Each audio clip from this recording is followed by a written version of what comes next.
Hey, what's up, everybody? Welcome back to Conversations in Pop Culture, and we are back in the saddle once again for another season. And before I introduce my guest, I just want to remind everybody that this episode is brought to you by my friend Preston Poulter, who does Palace of the Golden Princess, which offers a fun, sexy romp through a fantasy RPG setting run by women.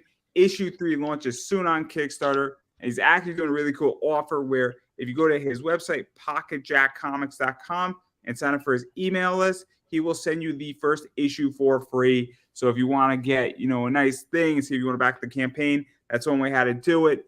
But enough about that, because I have with me comic creator Criss. So welcome to the show. Thank you very much. How are you? I am absolutely ecstatic. I have no complaints.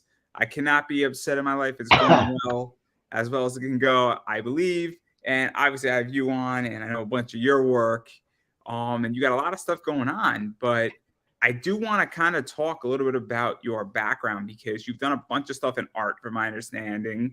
You've done some stuff outside of comics, some graphic design. And so I kind of just want everybody to know who you are exactly briefly before we get into some of the comic stuff.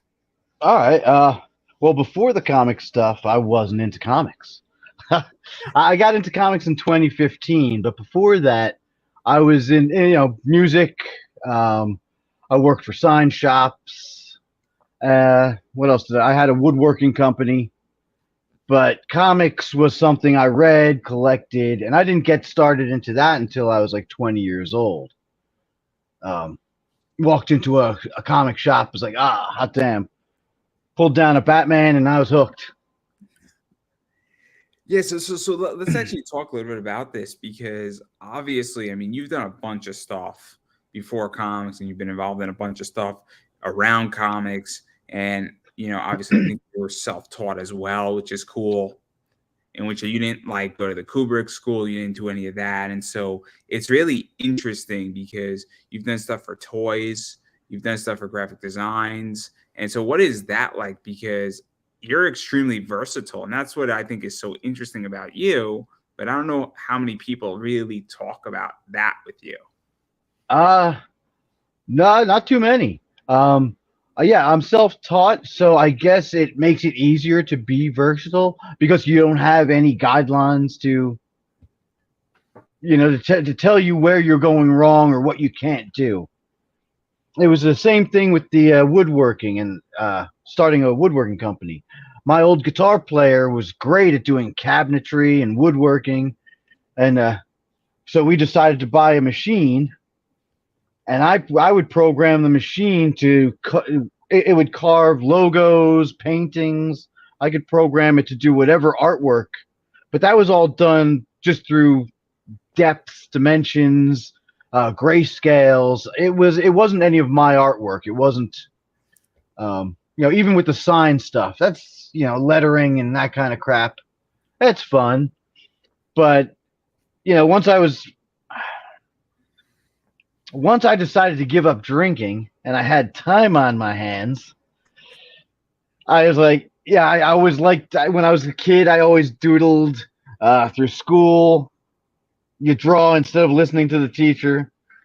So I just started practicing like 18 hours a day and just, watching whatever videos. But it was more, I remember I watched a couple videos, but it was Jim Lee and Greg Capullo both said draw from life. They made a strong enough point that's where I figured that's where you learn from. Like that's the best place. If you're gonna draw a corner, just look up into look out at, open your window, look outside. It's all right there. You don't need videos or teachers necessarily if you have the basics down. So let's actually talk a little bit about that, because to me, obviously doing the woodworking stuff and depth control and even the sign stuff, which is fonts and lettering, it doesn't seem, I mean, obviously there's creativity there, but it almost seems that it's controlled creativity. And then it almost seems like you're going to get to a point, maybe some people don't, but you need to create something more, and that you kind of killed the uncreative in you. And so what was that like? Because that's what it seems like. And then you jumped to comics. I mean, I don't know if that makes any sense what I just said, but No, no. It makes a lot of sense. And I was gonna say, you're saying it's either gonna kill the creativity in you, like with the sign stuff and the lettering, because you're working with people that have no idea. They want just a cool look, and then you say the word font, and they say, let me see all the fonts. And now you're scrolling with these fuckers for an hour. Oh, do I like this one? Do I like that one? Do I like, oh, and then they go online and look, oh, I found this nice font. And you're going, I should have just shown you the 3 fucking fonts that I knew just people read when they're driving at 50 miles an hour going, there goes the sign. Oh, what a great. Oh, Christ. Or you're going to kill the people if you're not killing the creativity. But and how that translated into comic books was the manager of the sign shop that I got a job at. My mother actually got me the job. She needed some lettering painted on her awnings, and they were doing the lettering. And she said, oh, my son could probably do it for you. I don't know why she didn't just ask me herself, but that's how I got that. And the manager of that job, who is still my best friend, this is going back to when I was 19, he collected comics. So I told him I had stopped into a comic shop. The next thing you knew, every paycheck, every Friday, we'd go and cash our checks, and we were off to the comic book store. That was clockwork, and that's where it started. So now to even jump from there, how did you go from being, I guess, a comic fan to then getting into the industry? Because that's also interesting, because I haven't produced a book. Obviously, I'm a podcast. I speak to a lot of comic creators, but I don't know if I'm ever going to make that jump from being a collector, a reseller, to being a producer of a book. And I think it's a very interesting jump. So how did that happen? Well, the collecting aspect, I mean, I just love to read them. I love the artwork. The artwork was, I mean, that was amazing. So I started collecting at the end of the 80s and stuff. So you had all the first Jim Lee stuff and Silvestri and all that. And that just made me think, oh, because I like drawing skulls or reproducing album covers, like Iron Maiden, stuff like that. It wasn't comic book related. And then that opened up that avenue. And I applied to the Kubrick School back when I first saw that stuff, and I didn't get accepted. They didn't have room. I wasn't whatever, blah, blah, blah. I wasn't good enough, basically. And I just went on. I was like, okay, music was my thing anyhow. I wanted to be a rock star. God damn it! Drawing's too much like work. So then obviously, I mean, you come into comics. Obviously, you're collecting, you're reading this stuff, and then I think you said, what was it, 2015? You came in to the industry of actually starting to work in comics. And so, what was the impetus for that? Because going from the 80s, and then what was that? All that. So, like I said, in 2014, I gave up drinking. And when I gave up drinking, they said, go to AA every day for 90 days. Because they said it takes 90 days to break a bad habit. So if you're not drinking, but I also needed to find something AA wasn't doing it for me. They kept saying, you got to find your higher power, find your higher power. And I said, I finally said, if I have a higher power, it'd be something like Batman. And that's when I went home. I stopped going to AA. I grabbed some paper and just started drawing. 2015, I started posting some artwork, and someone said, oh, could you do a drawing for me? And it started out with small commissions and things like that. I wasn't even thinking comic books and sequential art and perspective and all that nonsense. That came, I kind of said to my daughter at the time, I was on a layoff. I said, I'm just going to try and keep selling the artwork and see if this can become sustainable. Because I had some money in the bank. I had enough for the rent for a few months. And it just kind of, thank God for the internet, because had I, without that, it would have just been, you know, the access that you have to people and people have to you just makes it so much easier to make that jump. Yeah, let's actually talk about that because obviously there was a few things that I got from that where you had some money in the bank, which probably alleviated some pressure that you Mhm. weren't going to be starving the next day or evicted the next day. And then obviously the internet was out there and things like Instagram and Facebook was there and you could just post it. And what was that like to really get that instant feedback? Because going back to early 2000s, the internet was really in its infancy in a lot of ways. And it was a lot harder to do anything being discovered where you had to be discovered more traditional. And so what was Well, it like well, to this is still 2015. That's not that long ago. Um, and I was more, I guess I wasn't too worried or scared or anything like that. I was nervous about getting that instant feedback and how am I going to take criticism. And if I look at my first posts to what I'm posting today, I'd be horrified. What the fuck was I thinking? Holy Christ, this eye's up here, this eye's down here. My God. I don't know what the hell this anatomy was that I thought I knew, but there was nothing going on there.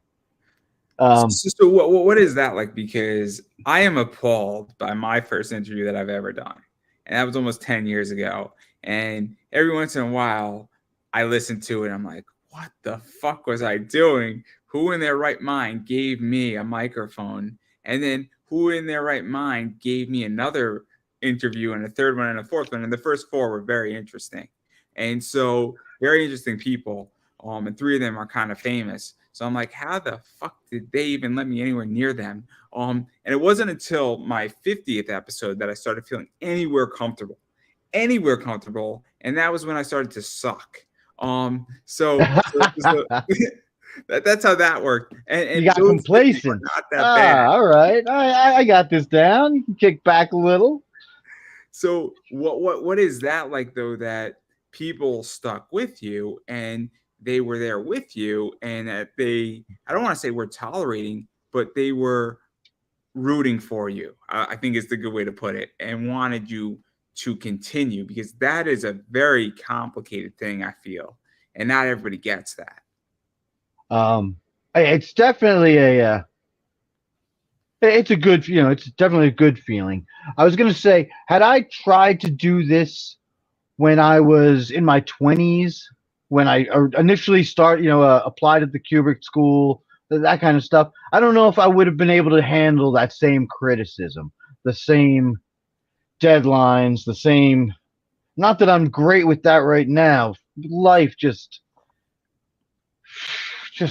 fucks you, bends you over every chance it gets. Christ, how can you get anything done? Every time you wake up, it's like, yeah, I want to get you. But you know what I'm saying. But I wouldn't have been able to take that kind of criticism, I don't think. And going back to saying, what's it like? I still look like something I did yesterday. I go, man, it's fucked up. I find the flaws. You only see your flaws. So hopefully that's also what helps you keep going. The positive feedback, the positive critiques. The criticisms never help. The critiques do. Hey, this looks off, or I appreciate when people will message me. I saw this post, but if you did this, or I find a lot of value in that. Yeah, that's interesting that you bring that up because somebody says, "Dude, that interview sucked." That's not helpful. But somebody says, "Hey, I really wish you asked them about this." That in an interview is so much more helpful, especially even after they know that the interview's been out for 6 months. Like, oh man, I really wish you asked them about this or this or that because it doesn't help me in that interview, but it gives me an idea that what my audience wants and what fans want to know. And also, Sure. sometimes somebody says, "Oh, that was awesome, this piece in that interview." And then I say, "Cool, let me cut that up into a micro piece of content." And so it's very interesting when it also is who it's coming from. Somebody that I don't know or somebody who is a direct competitor to me is critiquing or not criticizing me, saying, "Dude, you suck." That's a little bit different than somebody who is, it wants me to succeed. I don't know if that Yes. makes sense. No. I was gonna say, like, when I'll do sometimes if I do a post and you'll get that instant response. Hey, oh, this is great. This is a great piece. Or, oh, I, I appreciate when people would message me those instances instead of putting it in the post. While it's right there, pointing out, oh, this sucks. Look how whether it is a worthy, a what's the word I'm looking for? Fair point. Yes, yes. They're saying something of value. That it's just they're not saying it the right way. Like I said, they're criticizing, not critiquing, and I don't find that helpful, especially when it feels like it's live. Imagine it's almost like a heckle. And also, I would imagine that it's done already. So if a piece is done and it's on a Kickstarter and or even if it's 6 months old, it's like, I can't fix a problem in an interview that is 6 months old. And what do you want me Yeah, to do about it? Like, I understand that somebody, but then people are like, "Yo, sometimes people just want to interact with me." And I like interacting too. But again, it depends how it is and what's being yeah. There's a where. way to interact where you're going to get that positive. The interaction is going to be help the the interview, the post, well, whatever it is. It broadens it that much more. But yeah, no, but I do want to slightly change gears in which I want to talk about something that is very cool about your art. And I know you've done some sequential work, which is cool. And I know you're really known for your covers, and we're going to talk about some of those. And there's a few we're going to talk about. And yes, I'm taking my shot here. Soon enough, soon enough. And believe me, people get in my crosshairs. So many jokes, so little time. But I do want to talk about some of your sequentials, and I have pictures. So this Uh-oh. is some of your early stuff, I think. Oh God, yes. This is some trippy shit, bro. Like What was it? trippy. And like, I mean, The and this Angel Wars. Oh my God. Holy it's something. I mean that right there is pretty trippy. I mean, I thought angels were supposed to be peaceful, magnificent, loving, majestic. ah. The writer Bob Garr. It was supposed to be a 9-issue story where they were this rogue faction of angels had to go through the 9 levels of hell so they could get the apocalypse started. And yeah, we only got through the first episode, and the writer changed gears. He had a few different projects going on at the time, and yeah, just as far as the art's concerned, and how looking at it now, I'm glad.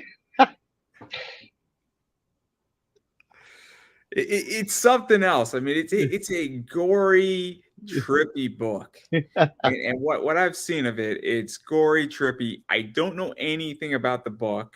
I've looked at quite a few pages, and I'm like, this looks out there. Like this looks out there. And Like it, I'm not even trying to criticize. It just says I have to stop and I have to stare at it. I have to be like, what the fuck's going on here? Because this is something that's definitely in left field. you know what, I don't know if I've actually read the book. I've read the script. I've seen. I don't know if I've actually read it through, like page by page. I'm not sure that's on my to-do list at the moment.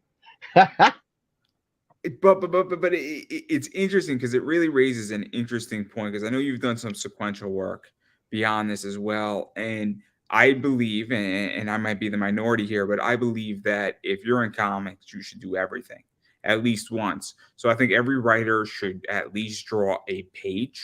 Whether you draw a page good, bad, or indifferent, I don't care. But I think it's very important that you know how everything is made. So Sure. I think, you should know how to ink something. You should know how to color something. You should do lettering. You should edit. And I think it changes the way you produce everything in comics, even if you're a cover artist and that's all you want to do. I think it is extremely important that you know how everything gets done and that you at least try.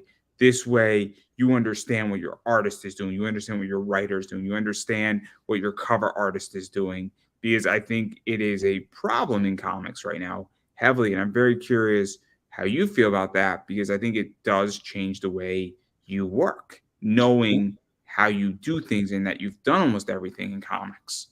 What do you think is the problem in comics? Which part? Oh, The I the think lack of I mean, there's a lot of problems. Obviously, cash flow is a different business problem completely. yes, That's self-explanatory. exactly. Also, so social media is a problem in comics as well, both good and bad. Where sometimes people should shut up, and sometimes Cash flow is a problem for the grocery stores too. that is true. That is true as well. It's a problem across the board. But But I limited the problem, but I think a lot of problems sometimes happens in comics is that somebody who's a cover artist might not know what it means to actually write a comic. And I think not understanding what goes into every component is complicated, and then even asking. So I think if you're a writer and you've never drawn something and you're asking your artist to do something and you don't really know how long it's going to take, because drawing a bunch of panels can be difficult. And then all of a sudden you have a crazy scene that requires 50 panels on 2 pages. Like, that's a problem in a story wise, sure. even pacing. And I think if a writer understood and drew a page, they'd be like, oh man, I really get why this artist is taking a while, or why this artist is annoyed at me, because this is tedious and it's killing me. And maybe I want to change my background a little bit so that my artist doesn't kill himself. And I think that's part of the problem, is that creates issues with expenses in books. It creates pissed off artists. It creates burnout. And that's what I think. Sure. But it's also up to the up to the artist to be able to take a writer's reasonable requests, and they can be absurd things, and say, okay, how am I? It's a challenge of both sides. It's why you want to keep doing it, to challenge yourself. If every time it was easy, it would get bored. It would become, then it's just a hobby. Oh, okay, I can do that, and you move on to something that's more challenging. That is a fair counterpoint. That is a fair counterpoint. We will not be playing joust today. That's an old game. Yeah, I could see that counterpoint. I guess my premise is that I'm a strong believer that you should know how the sausage is made, and I just think it's so important, because I am a strong believer that you should never ask somebody to do something in your business that you wouldn't do yourself. Sure, And I think it is, if you're not willing to sit there and draw 50,000 trees in your background in your comic book, maybe you shouldn't ask your writer to do it either, or your artist to do it. And maybe you should think about it on that. And I think that creates problems sometimes. Now we're going to go. Here's the problem with that point too, is then you have the writers that you don't just look at one artist. Maybe this is the artist that conveys certain aspects of key elements of your work just right, but you wish they would do, because there are 100 other artists out there that know how to draw 100 trees in a background without having to draw every limb, being able to imply those bushy tops, or again, it's being able to being able to know everything is almost being able to cherry pick. That is true. That is true. I want the best of all those elements, which Yeah. I mean, technically, but this is where this gets interesting. So in manga, right? One of the things that sometimes you'll have an assistant do the background. And so that's where I think this gets interesting. Where if you want that extensive background with 50,000 trees beautifully done, and this is where I think this gets interesting, where understanding how the sausage is made, because maybe you want to go hire an artist to do your backgrounds and you want somebody to Well, do the but foregrounds. that's the same with comics. That's the same with comics. Going back years when Marvel had their bullpen, you'd have the top guys doing the cool poses, and then they'd hand it off to the ghost artist there, who's just doing the buildings, who's just doing the. So I mean, even with like Rob Liefeld, he would say he'd give it the inker the pages to ink, but don't ink the faces. He inks the faces. This way, he makes sure that it's done the way he. So I mean, but that's what it is with comics. You have to be able to be a team player, especially if you want to try and get the best out of it. Well, that's hard in today's age. Oh yeah, yeah, absolutely. Back then, there was a process. There was a I want Clipper to. shop, clipper There was shop a, might be a word to use. Do you know what a clipper shop is? what is that? A clipper shop is a tattoo thing where one guy did the outline, the other guy Okay. did the shading, and then the third guy did the colors. And Oh, and so it was back in the day where you had a guy who was the so the best. production line. Yeah. It's just that the Well, I tattoo. mean, that's the same thing with comics. The penciler, the inker, the colorist. Hopefully you're getting the best of each one. But even back out of the controversial jousting match we just had, which I might have lost. So I'm still No, not at convinced. all. Not at all. I'm 100% on your side. If you're not willing to learn your craft, then why are you doing it? Oh, I'm just making fun of myself a little bit here. Because if you can't make fun of yourself, then you really can't make fun of anybody else either. Absolutely. But even going further into doing sequentials, because obviously doing covers is different, and sometimes you get a credit and sometimes you don't. But when you do sequentials and you do the interiors, you most likely are going to be on the cover of that book. And so, what is that like for you? Not I mean, in the credits on it. Oh, Meaning your name is on the yeah. cover of the book. Does that make sense? Like Yes. you're next to the writer, either on like the side or the top. That's what I mean. I thought you meant you'd be doing the cover if you're doing the Oh sequentials. no. That's what I mean is you get like a credit and like Yes. your name is sort of front and center. But because what is that like? Because obviously whether that's on Kickstarter or in a publishing deal or a publishing house or on a comic shelf, it's a very different experience than if you're just doing a cover for a book that may or may not be in a comic shop. What's it like to see your name credited on there, you mean? Yeah, and also just sort of, I guess, have the clout because it's, I would imagine, very cool when you see something of yours published and that you are credited and it's very public that, hey, I worked on this book and I did the interiors for that book. Absolutely. Oh no, I mean, it's a thrill and a half, especially your first few. Um, it's a thrill for me. It's just a thrill to be doing any work. Um, of course, you always want to be credited, but I don't. I don't have the mentality of a brass ring. Like I'm not looking at Marvel or DC as the end all be all.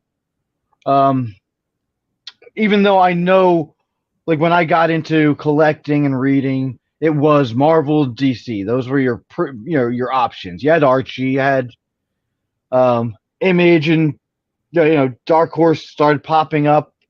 But now there's just so many options, and there are so many people out there that can, now you have the access to the whole world's worth of artists.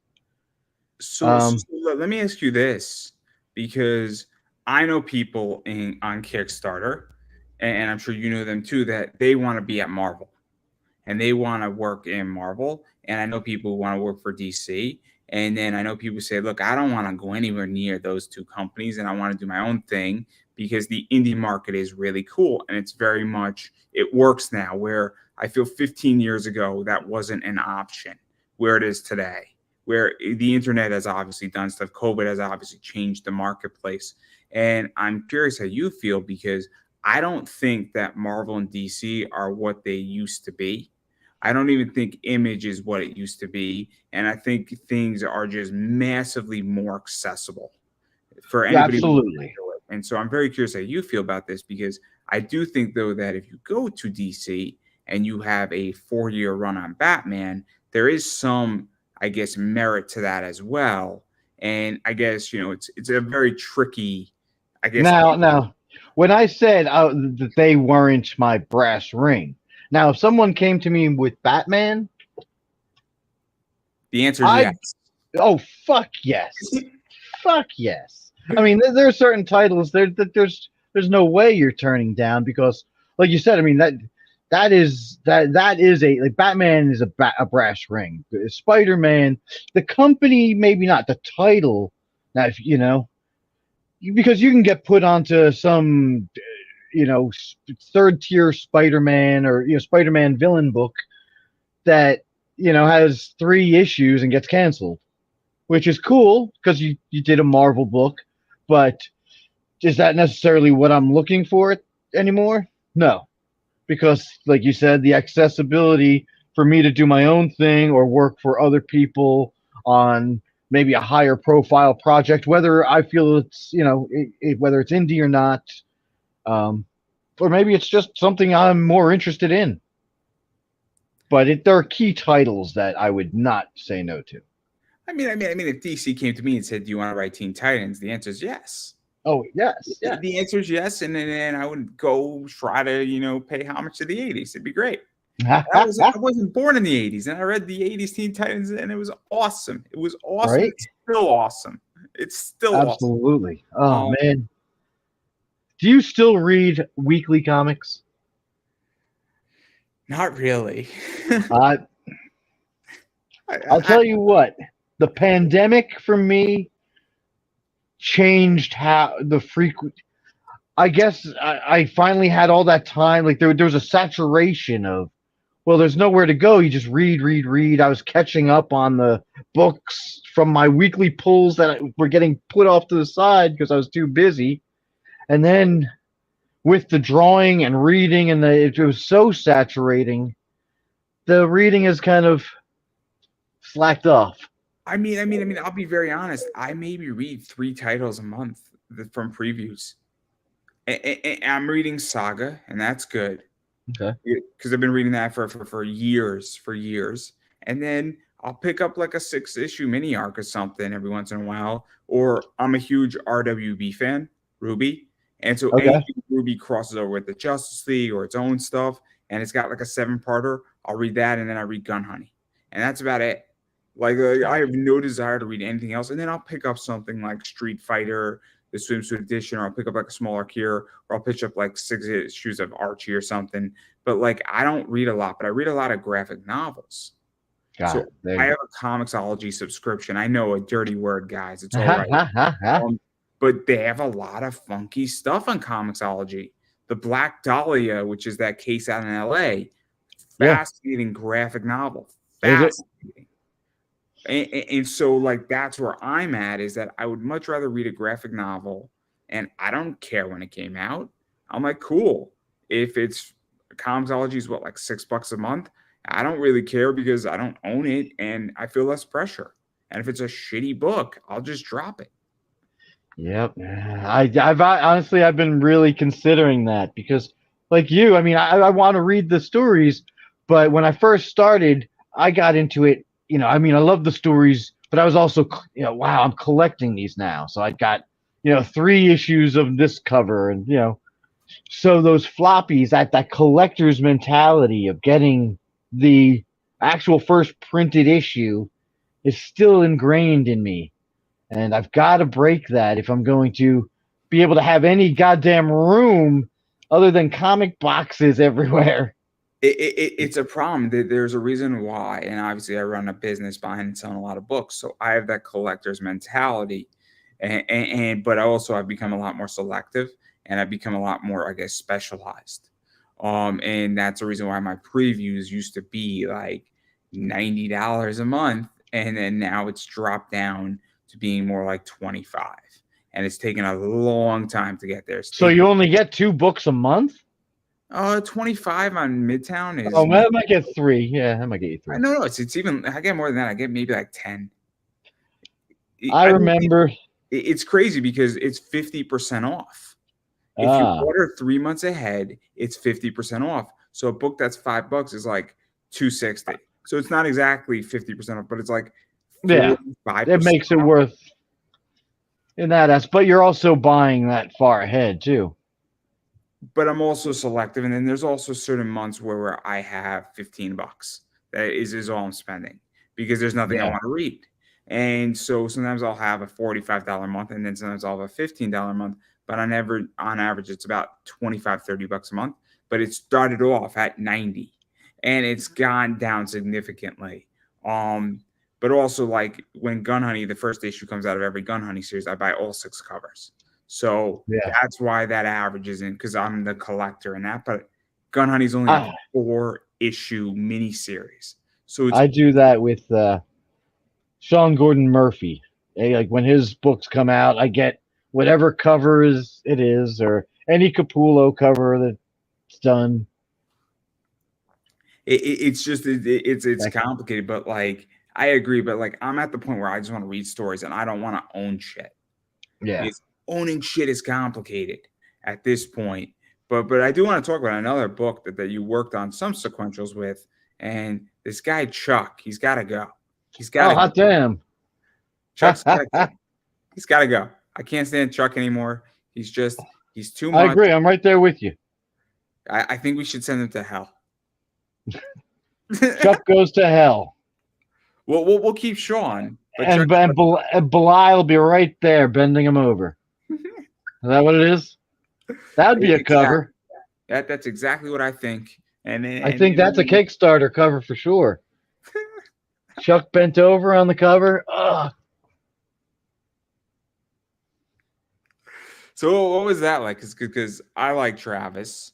I think Travis does a good job with his Cthulhu books, and they do really well.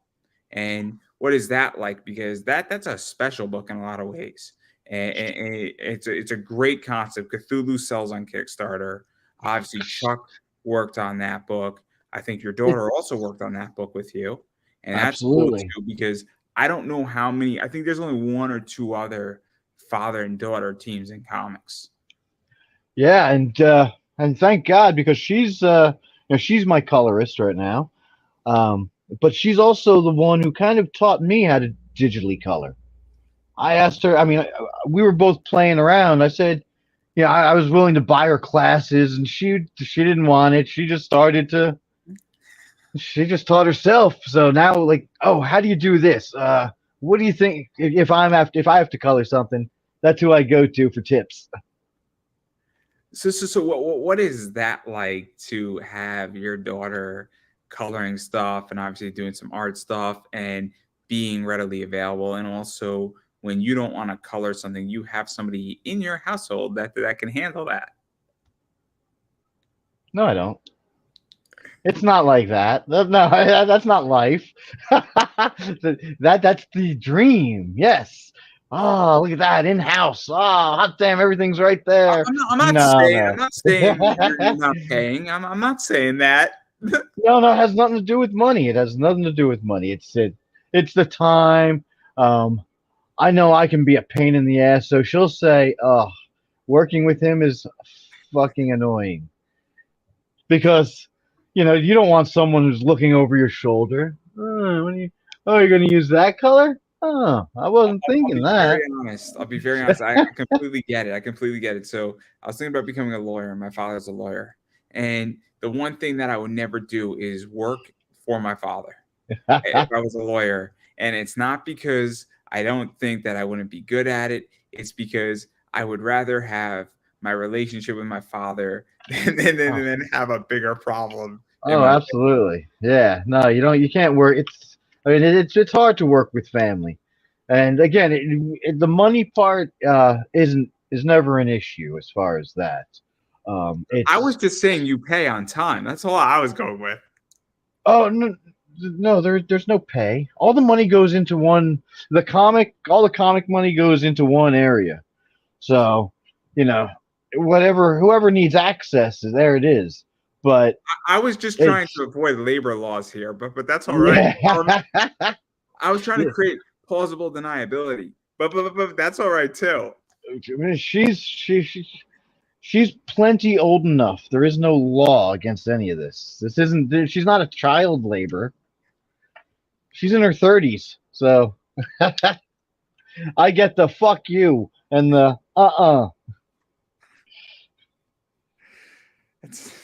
So many things I could say. So many things I could say. But no, it is great because you like you said, I can, we can work off each other. If she has questions, the answer's right there. If something isn't working, it does in that aspect of getting the final piece to where we want it makes it a lot easier. It's just getting to that point that can be frustrating. I get it completely, and I can understand completely. And then obviously, I mean, I think you worked on No Heroine. I think is how it's said. I know you worked on that, and then I know you've done some Naughty and Nice stuff. I still don't know who this artist is. All I know is that he really has an affinity for using cups as tracers. Oh, that guy, yeah. The templates. Yes, the template. Well, Steph doesn't need these anymore. He's that good. His look like they're templates. That was a fun interview with Steph that I did. That was a fun interview. I love Steph. Carrie Ann's good too. I like her too. She's great. Oh, she is I love her more. We were just with them last weekend, actually. But yeah, that was interesting because Steph did that cover. I was doing a local show here, and he used to live maybe 5 minutes away from me, and we had never met. And he just stopped in at the show, and he was talking to me, and we got each other's information online, and he just keeps pumping out work. All because he doesn't like to put time into anything. This is what he told me. If it takes him longer than 40 minutes, he gets bored with it. So if he can't get it done within that timepiece, I wish I were like that. That would make things a lot. Well, they wouldn't look as good. In 40 minutes, I'd get like the sketch of an eye. I've got the framework. Oh, this looks like shit. All right, that's gone. Oh man, this is giving me such a good idea for my Kickstarter. I should create a whole line of comics. 40 minutes or less is the cover. You get all these top artists to just do their cover in 40 minutes or less, and you make them record it, and then after it's done, they have to submit it, and that becomes the cover. Oh, it'd be great. I've done some pretty decent pieces in 40 minutes, but then there's sometimes where the 40 minutes and you've barely gotten an idea. You're still scratching your head like, No. You get like an hour for an idea, but you have 40 minutes to draw it. You have 40 minutes to draw it. You have the stuff that is going right on the Kickstarter. You get the idea once the rough is approved. All right, we like this rough. That the concept is good. Oh no! It's going to be raw. It's going to be straight raw. It's going to be live streamed. It's going to be totally on day one, and then that's going to be the cover. It's going to be great. It's going to be awesome, and that's the whole point. It's supposed to be meta. That's the whole point, and I want to make Kickstarter fun again. Oh damn! All right. I hope Steph enjoys that. No, Steph is a judge, and this is in this new reality show. It's kind of like the pizza. We could get gambling involved too. Will your pizza come before the cover's done? They don't do that anymore. That 40 minutes or less thing with the pizzas. Oh, they don't have to be in on it. They're just Oh, the okay. You're taking the over under there, huh? very much so. Very much so. Don't worry. DraftKings is a sponsor, hopefully soon, of this show. Just absolutely terrible. Absolutely terrible. Are you a casino guy? I am a DraftKings guy. Yeah. Let's just say that when Philly and Boston played, I made a decent amount of money on all 7 of those games. And when Miami and Boston played, I made a little bit less money in those games, but still pretty happy. And then Denver just swept the Lakers, and it was beautiful. It was beautiful. Well, be glad that I am not a gambling kind of guy. I learned my lesson the first time I went to a casino, because if I were a gambling kind of guy, every bet you made, if I had made that same bet, that team would have lost. I'm not a casino guy. I don't touch casinos. I bet on DraftKings from my living room. No, I can't bet, period. It's not limited to casinos. I'm saying that's where my lesson was learned. There in live, full color pain. I understand. I understand. No. I know when to stop. I know when I won, and I know when to stop. And so I know when I'm ahead, I stop, and then you just don't touch it. You don't touch it. You don't touch it, and you move on. The itch is gone for 6-7 months, and then you get the itch again, and there you go. But I bet on things that I know, which are sports, preferably baseball and basketball. I do not know anything else. I don't want to get itches from sports. I want to get itches from other things. And I don't want to get an itch at all, actually. I don't want to get a rash. I don't want to get a bump. But anyway, I do want to jump out of all that and definitely not make you degenerate like me. Don't worry. There's only one degenerate in this interview. I promise. Lied.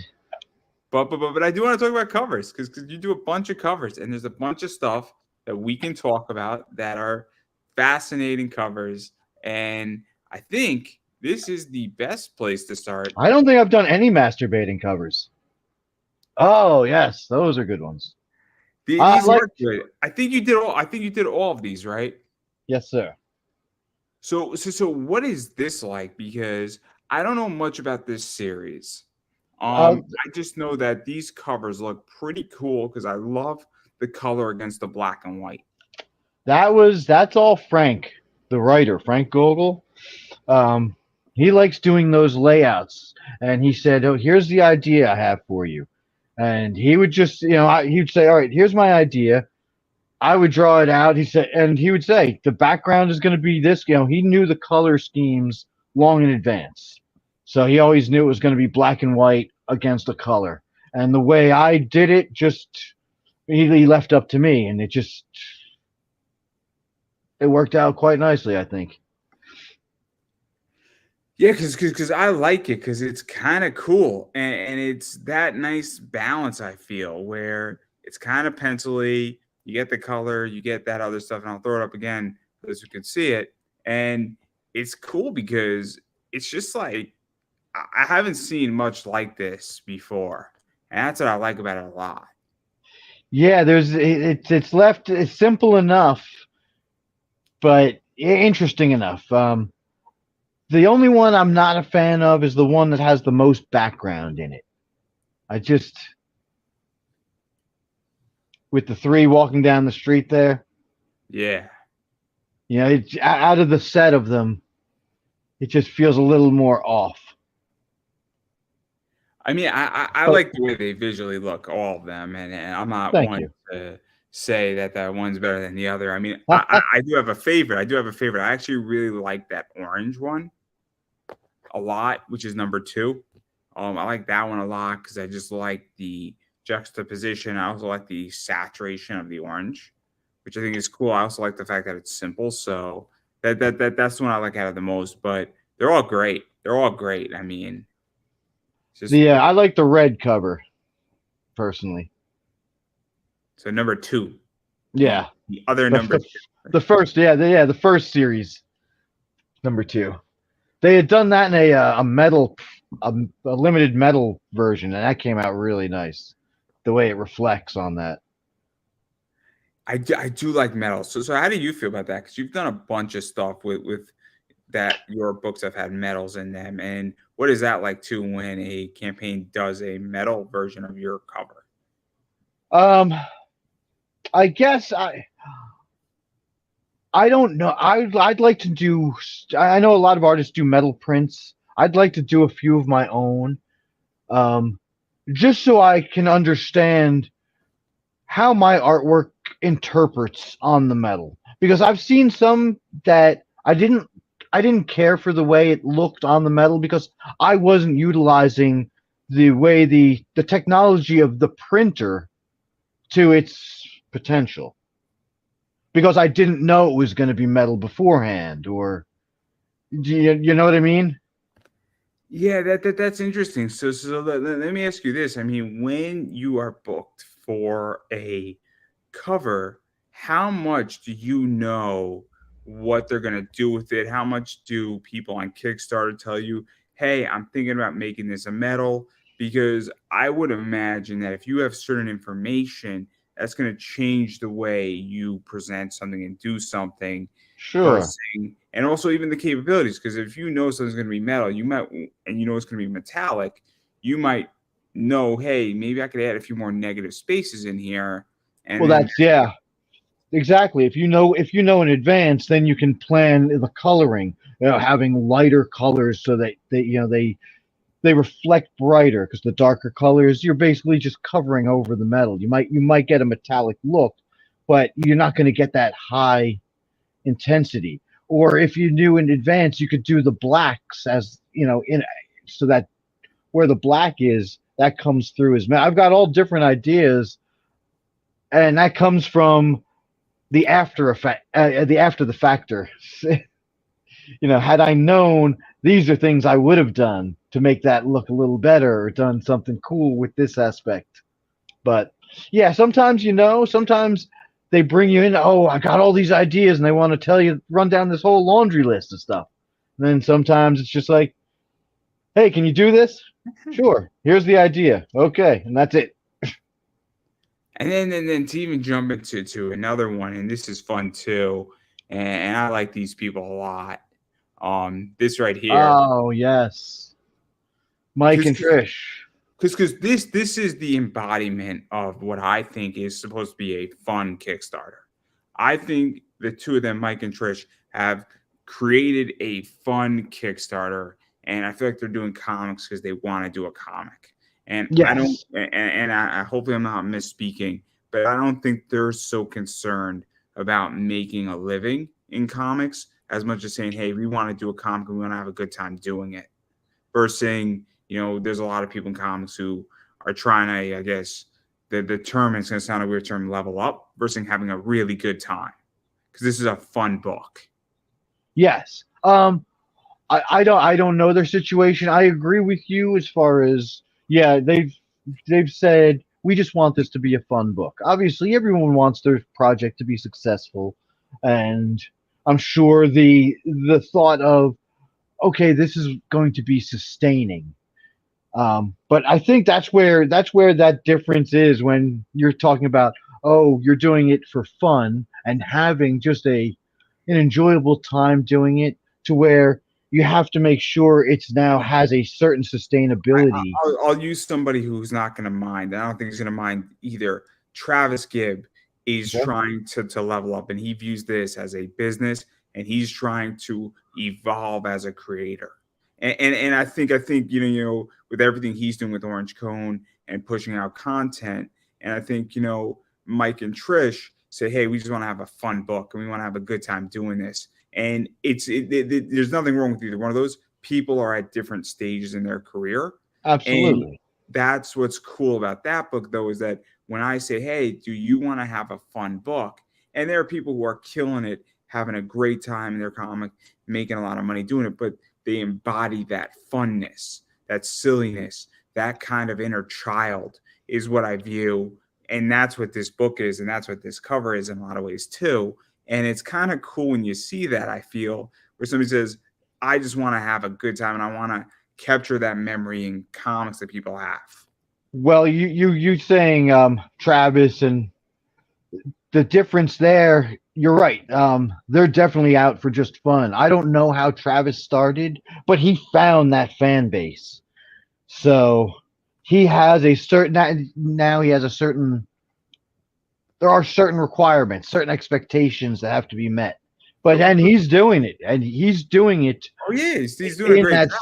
In a and he's still having fun with it. That's the thing for him. He's still enjoying it. I'll put it this way: if I want to chill out and open up a beer or do something else that may or may not be so kosher to say in the air, that's the book I'm reading. I'm not going to go read Cthulhu Invades Wonderland if I've had a stressful day at my job and I want to crack it open with a cold one. You never know. You know, you get home after a long day, maybe a microdose, crack open Cthulhu. Hot damn. I'll read Broke Down and Four Dead Bodies. There you go. because there are certain books that just put you in a great mood and an easy, vibed out. And this is supposed to be what fun comics are versus intensity that Cthulhu's taking over Wonderland. I'm not so interested after I got chewed at work to be like, well, it could be worse. Cthulhu is attacking. I mean, Cthulhu makes my job. I mean, whoever wants to write two books that I want to read right now. They're both from the same creator. Plush and Vinyl.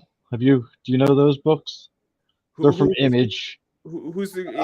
Is that the same guy who did Plastic? Yes. Oh! Did you read Plastic? Did you read Plastic? I read Plastic, and that's why I had to get Plush and Vinyl. They're the. I didn't read Plush or Vinyl. I've read Plastic. I thought Plastic was great. Oh, amazing! Shoot, I can't think of his name. His name is slipping me. Yes, me too. Shit. But if we were smart, we'd use that thing called the internet. We could pull it up right now. But I'm also feeling lazy, so fuck it. So I mean, Plastic was great. I love Plastic. I reviewed the first issue of Plastic a long time ago, and I really enjoyed it. And then my mom read that article because I was new, and she's like, "What the hell are you reading?"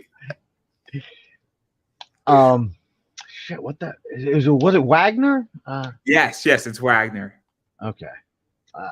I knew I'd remember it. But yes, I've been dying to read those other stories. Because that's a different. I mean, that it's a great writer. He's a great writer. Yes, so many ways. It's got that dark yet fun feel. I think my favorite thing Image did was those those trippy books where they had all like the black and white covers, and they were almost anthologies. They were like super Image anthologies, and they were in comic shops. And they had all these weird covers. So like the guy who did Extremity did a cover for them, and they're like black and white, and they're collectible, and they're like $10 a pop, and like they're ratioed out. Oh, it's so clever. And like you have Walking Dead 3000 in there. So Walking Dead as a cyberpunk. Was that no. I was gonna say I remember that there was a bunch of books where they were all in black bags. You didn't know what you were getting. There's been stuff like that from Image too. Walking Dead did that. That was cool.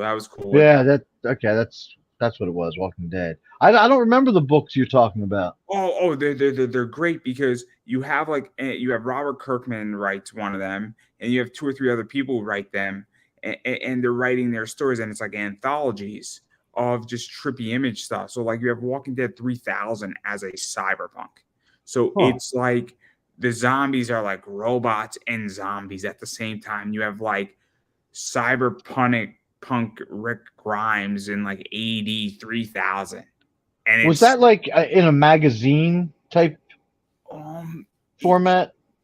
Sort was of. Was that like Image Plus or something like that? It might have been like Image Plus, but like the books are like $10, and like they have all these weird covers, and they're all referencing stuff from like all these great artists. Like you have a guy who does Extremity did like I think it's like Warren or something, and like it's just a trippy cover, and it's just awesome cover art. and it's all like yeah. black and white cover art too. Oh, it's amazing. I was like in I'll have to Newberry, go check that out at the shop there. but I digress. I digress. Going even further into some other your covers too. I mean, obviously you've done the Jim Noble stuff. I must say, that is a very interesting garb she's in prison in. And I would happily go to prison with her. Is all I'm going to say. And from there on, I will plead the fifth. Yeah, Jim has some fun ideas. And some kinky ones. Oh yeah. So let me ask this question. Obviously, Totally Rad does a lot of cool books. They do a lot of stuff at cons. He does well on his Kickstarters, and he goes all out, balls to the wall. And what is that like? Because I don't know what is off limits with Jim and what he puts out there. And it must be very liberating to you that you can go do an idea like this, but you could take it relatively as far as you want. I don't know what that's like, honestly. I haven't done enough of that. He asked me to do that one cover, and I didn't do a risque version. It was never even mentioned. I'm not opposed to it. I would love to do more, more pinup, more. It's just people don't think of me for that. I get more of the horror type looks. So let's actually talk about that because I had Greg Bo Watson on. You know Greg Bo, right? You know his work, right? Yeah, I know the name. I'm trying to put the two together right now, but yes, I do know it. Yeah. But there's a concept where you could be typecasted, and I feel that for a little while Greg Bo was typecasted. And what is that like? Because I think it's interesting when an artist gets typecasted, and I think it's interesting when an artist also gets the ability to not get typecasted or gets to break out and be like, that artist did that over there, and they did this over here too.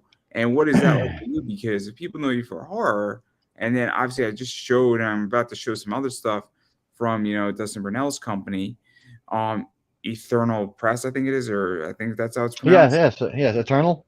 Eternal, yes.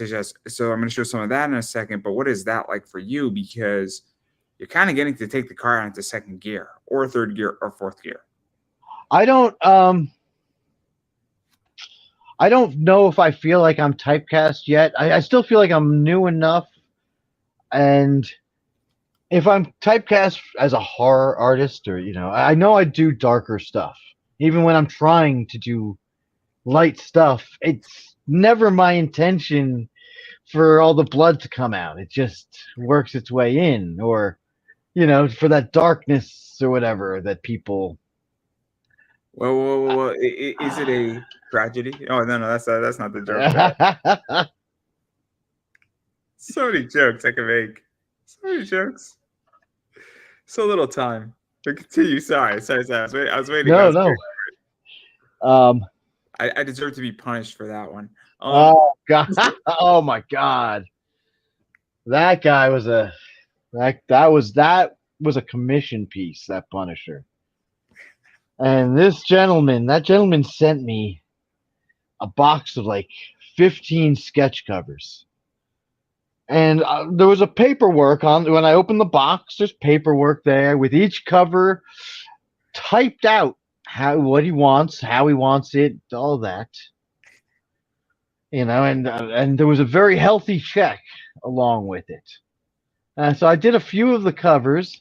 I mailed them to him, and he said do a couple more, and he wanted to get them graded.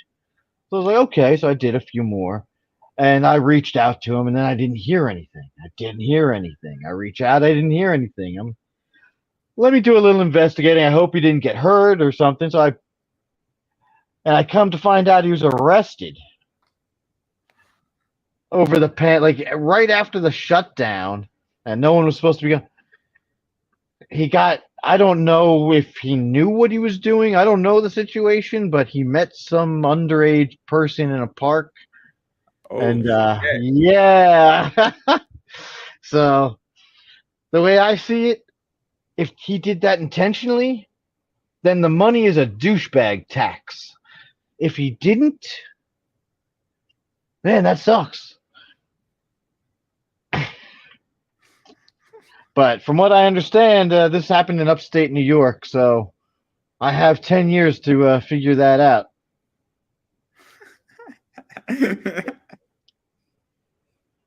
Minimum. Oh my god! I have no response. I have no response.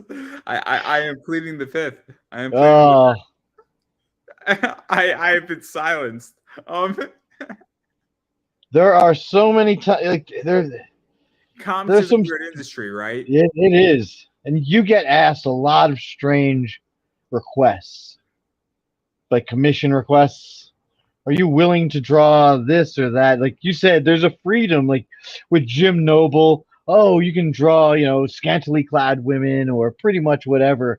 And then you get some people that give you their idea and you're like, fuck no, I never even considered, I never even had a dream of drawing something like that. No, I don't want to draw that for you. I had Elias Chazoudis do a cover, and I like firefighters. I like sexy firefighter women. So he did a cover of one of my favorite books called Firefighter Sexy Samantha. So I wanted him to do it in Van Helsing.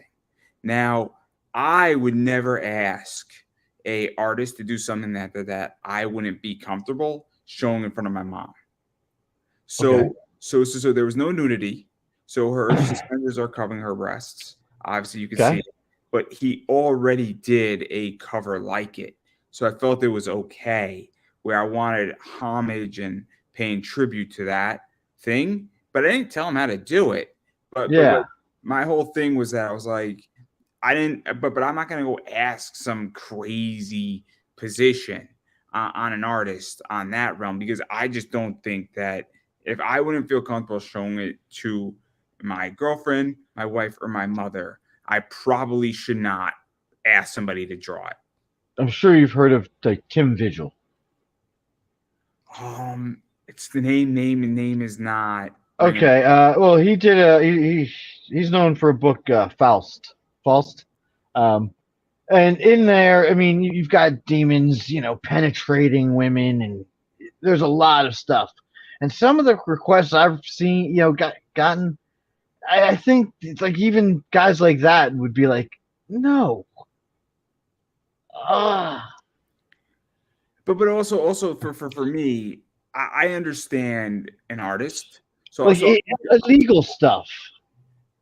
Like if I draw this and they're not allowed to put this in a magazine. Why would you want me to draw that? this is so interesting because for me, I want to be able to show my commission off on Instagram. Like I want to buy what I want to buy, and I am not that fucked up. So I find this weird. Like, And there's the difference. I am not that fucked up, he said. Now take that and see how many degrees of fucked up are there.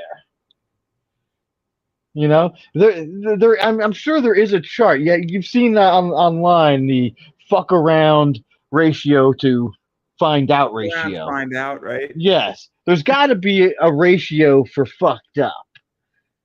and what and I'm sure it's different for men and women too. What causes that level of?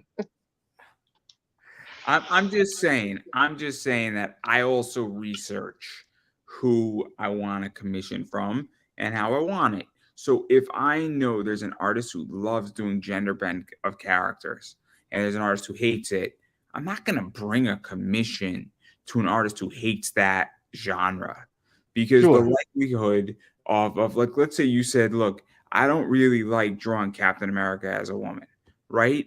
And I want that. You're probably not going to be the guy I'm going to go after on that. Just because, why would I want to make you draw something that you're not into? But if somebody did, like Chazuz did that cover of Firefighter Sexy Samantha, he's the guy to go to for it, because he did the cover already, and he's probably going to give a fuck to do something similar to that because it's his work.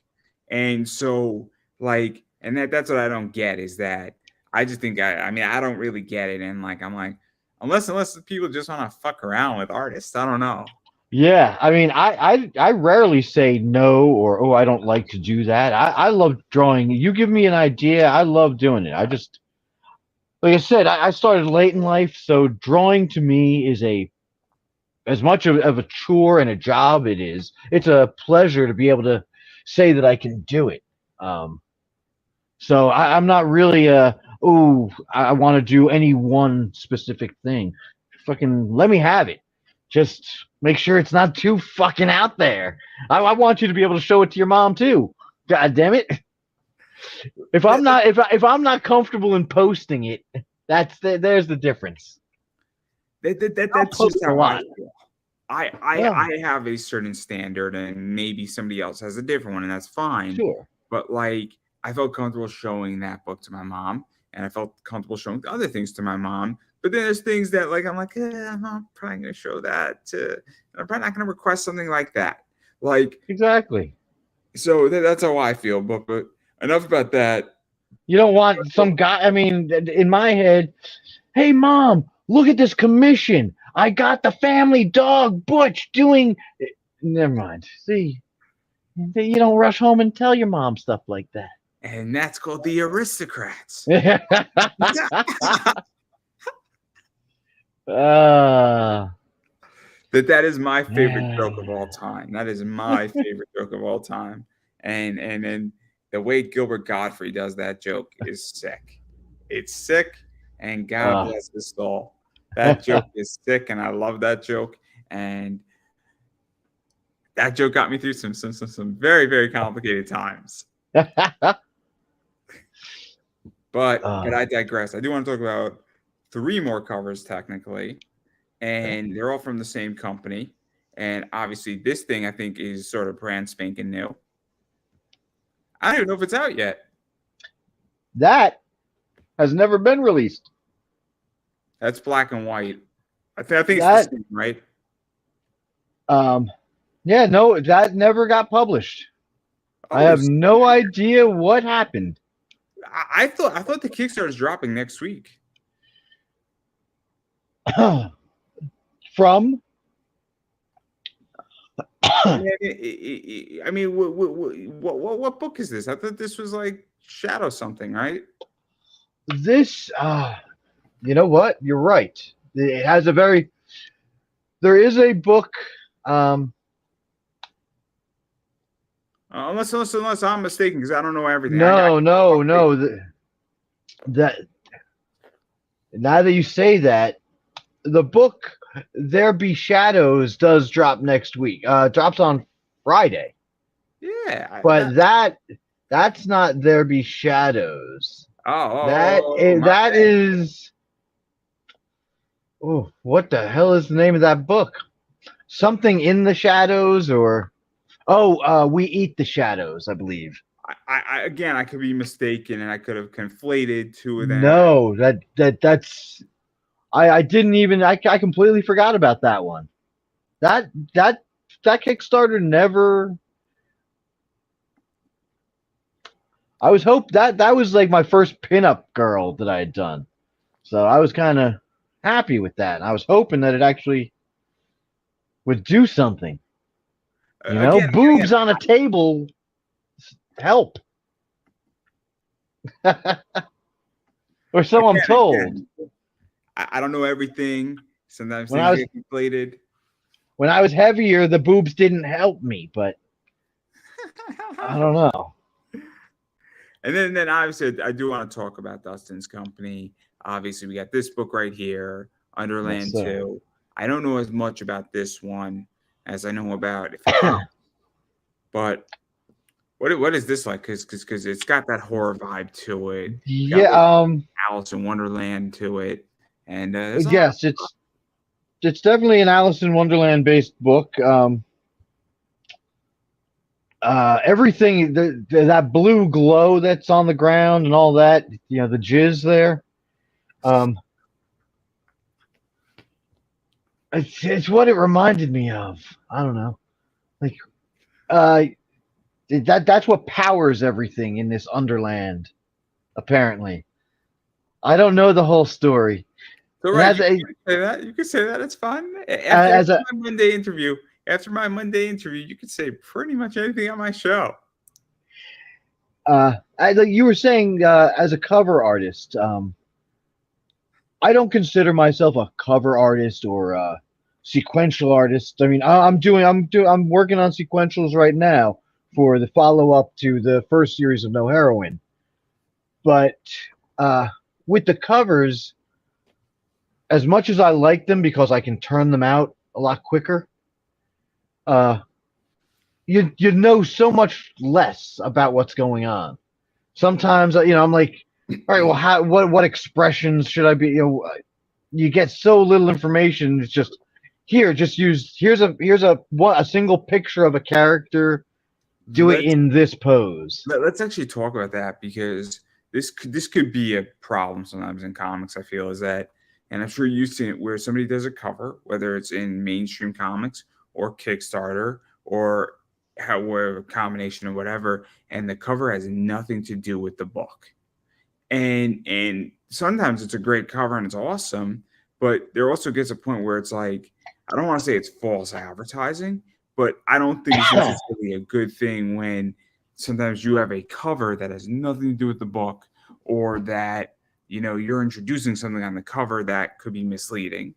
And also, you could be doing it, and if you don't know nothing about the book or have any idea, I mean, that could be complicated, I feel, for an artist. And I think it creates sometimes a problem in comics.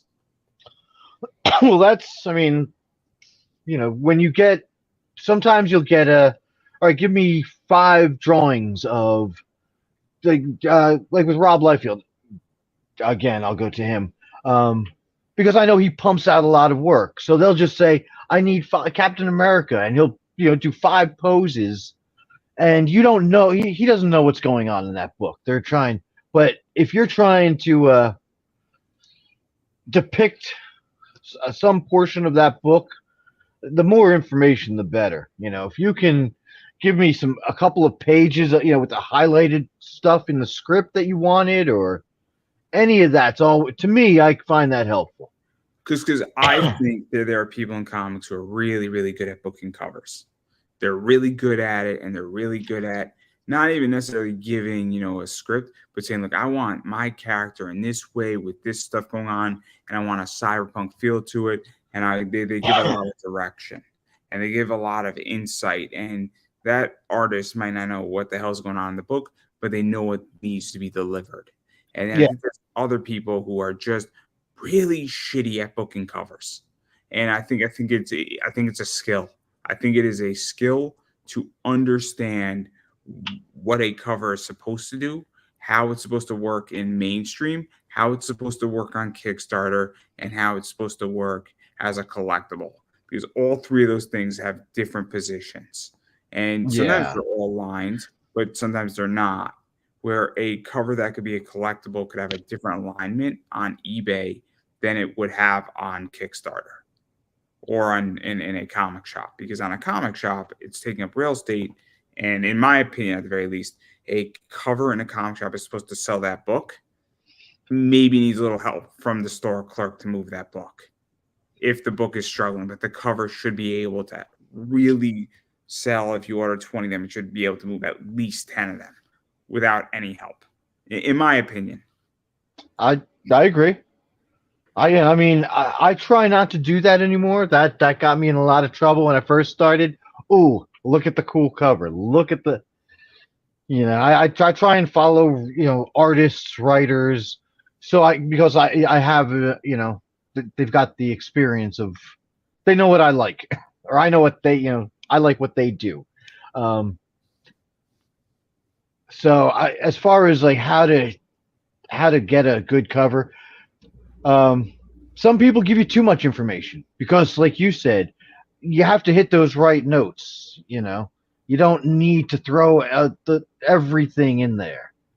I did one cover that I thought was just absurd because I've got like 100 people in the cover, but because of what it was depicting, it worked. You know, it was a scene of the San Diego Comic-Con. You know, the escalators. Well, it was supposed to be everyone. He just wanted hundreds of people in cosplay, but zombies, and that was interesting. Yeah, let's talk about if it hops the bridge, which we were supposed to do this interview when it was still live because I wanted to sell this book, guys. Really wanted to sell this book. So it's a beautiful book, and if you missed it, I'm sorry. I like this book because I don't know how much you know about snipers and women snipers in particular, but women snipers are arguably better snipers than men I didn't know that. because their tatas actually provide more balance that allows for a more stabilization of a shot. Okay, so that is why I drew her that way. I was just a few days prior to someone saying, "Oh, you want to try? You want to do this cover?" I had seen something, and the guy who was trying the different sniper rifles was using sandbags to stabilize stuff, and that's immediately what I thought of. I learned that at a libertarian event in a feminist, I guess she was talking about feminism and feminist like political ideology. And I thought it was going to be a really bad lecture. And it was my favorite lecture out of the whole bunch because it was not what I was expecting. And that came up and I'm like, that makes a lot of fucking sense. It can, and you're laughing because it's funny, and I'm laughing because it's the truth of it. You know, like I said, you see people like just in. Well, I like I don't own guns, but I like the idea of sharpshooters, the sniper aspect. So I will watch some certain competitions and just the different stands and things that they use to prop themselves. So I think it's hysterical. I To love hear it. I you love say this that. cover. I honestly think that if I bought a bunch of these covers, I would do just fine with them. But there's a lot of reasons why I passed on that. And eBay is just being difficult, and I didn't want to take the risk until things relatively calm down on my eBay store because I'm an open target on eBay right now. They are really just cracking down on me and beating the shit out of me. So it's just inviting a problem I don't need. Not to mention the gun thing, which I don't have a problem with guns. I don't own any either. But again, I didn't want to invite a third rail issue in my current environment. I never even thought of that. I mean, I wasn't. I love No, I don't. I mean, I hate. I hate the fact that nowadays everything is. There's always that politicized lens that. Like you said, the gun thing. I don't. Gun rights. Do there need to be more laws? If there's this many fucking shootings, then yes, there does. Do I think people should have guns? Sure. Fucking, but the right people. And that doesn't mean the police. I could be the right people, just don't piss me off. No. For me, the problem is that I don't think the gun issue on that book would get me in trouble on eBay. I think it's her tatas that will create the problem because it's just inviting a problem. And also, if I'm to pick up 20 of those books, I'm not now a collector anymore. I am looking to turn them and make money on them and make my money back. Now you're a smut peddler. Yes, exactly. It's in my crosshairs, God damn it. But yeah, like you said, I mean, all right, so now they're looking at her breasts and they see the gun there. And you don't know what's going to be. I don't know what's going to upset eBay, Shopify, Amazon, Facebook Marketplace. And so as somebody, it's an unfortunate side effect where for my own personal collection, I can buy whatever I want. The word algorithm just ran through my head. No, I understand. But it's a reality of this, and it's an unfortunate side when you go into retail where it's just like it's a great book. It's arguably the best cover on the whole campaign. I appreciate that. It's up there. It's up there, and it's. But my point is that as a reseller, it's a complicated book, and it forces me to think on a resale level versus a collector level. Like I got no problem putting that book and sharing it on Instagram. I don't think it's going to create a problem that way, but I don't want to jeopardize No, you make a good point there. Moving forward, how having to again, I don't even want to say a political lens, but how do you find that balance of the pinup sexy that's I'm thinking not even so much the political side, but what I'm thinking is that from a retail side, how does it affect me? Because again, if I had a comic shop, so we'll use a famous comic shop. I don't think they're gonna mind. Jay and Silent Bob's Secret Stash. I don't think that Kevin Smith, who I would imagine owns the shop, who I would imagine is liberal, I don't think he would have a problem with that cover. But the question becomes that what happens if he puts it up on eBay? What happens if he puts it up on a Facebook marketplace? And that's where I think that gets tricky for me as a reseller with that is the gun is the problems. It's her cleavage that's if he puts it up, what happens? He sells the shit out of it.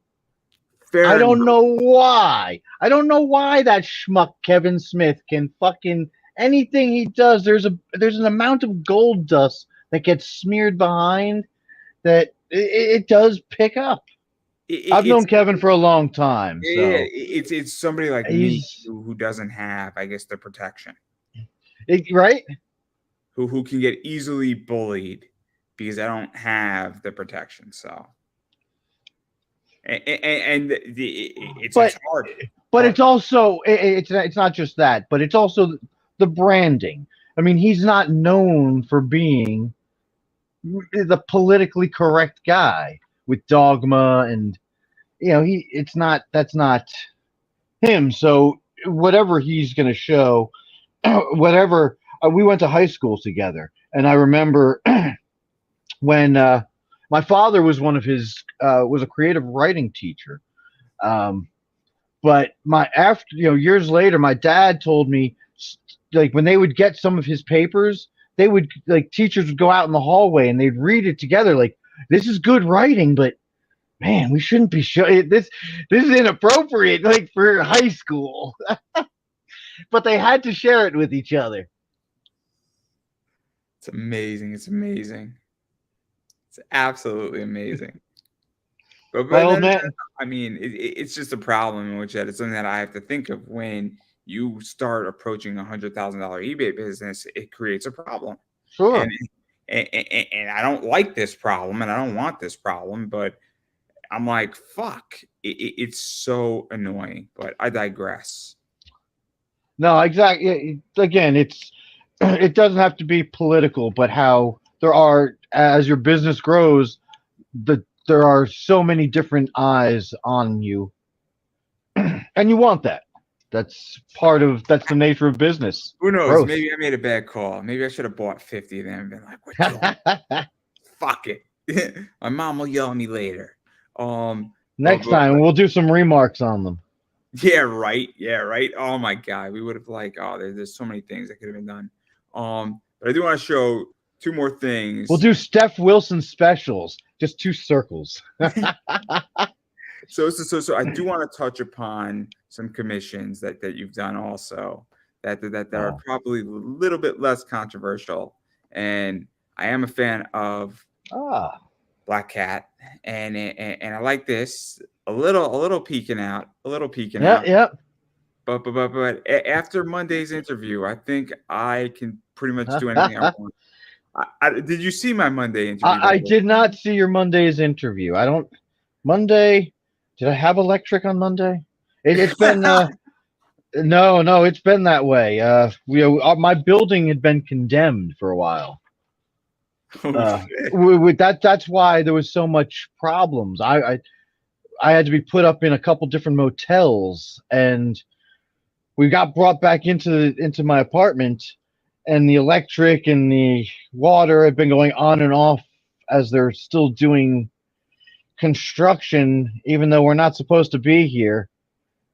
I just don't want to get. Technically, yeah, we're not supposed to be here because they're still doing work in the building, but I don't want to be in a fucking motel anymore either. So for those who don't know, Monday I interviewed a anime succubus cam girl. To put it nicely. And anime succubus cam girl. What? Who is from the anime world? Okay. So she is not a human. Okay. She is not a human, and she is hentai.com's mascot, and she has a handler.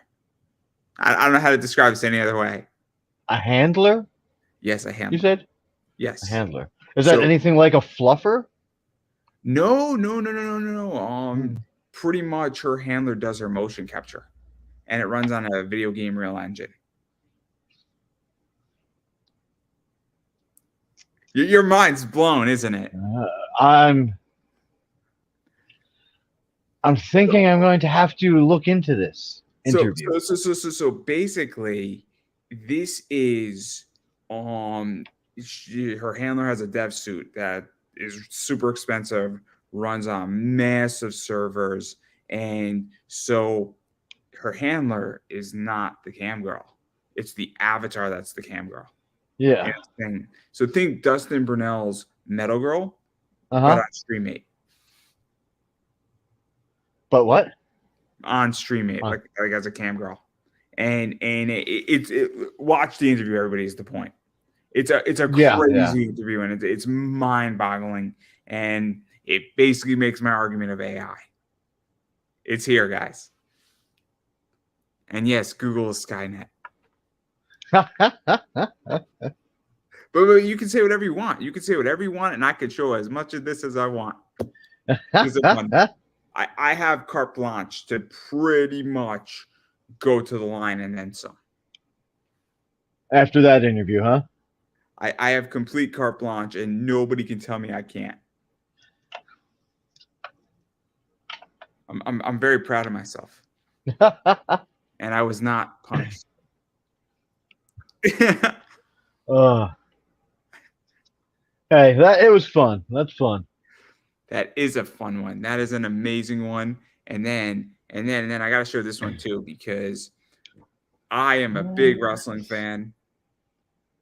I have 3 of these blank covers now. I actually have 2 of these blank covers now. So I have my own set, and they trade for a good price. Do they really? Trade for like $30 a pop. Oh, wow.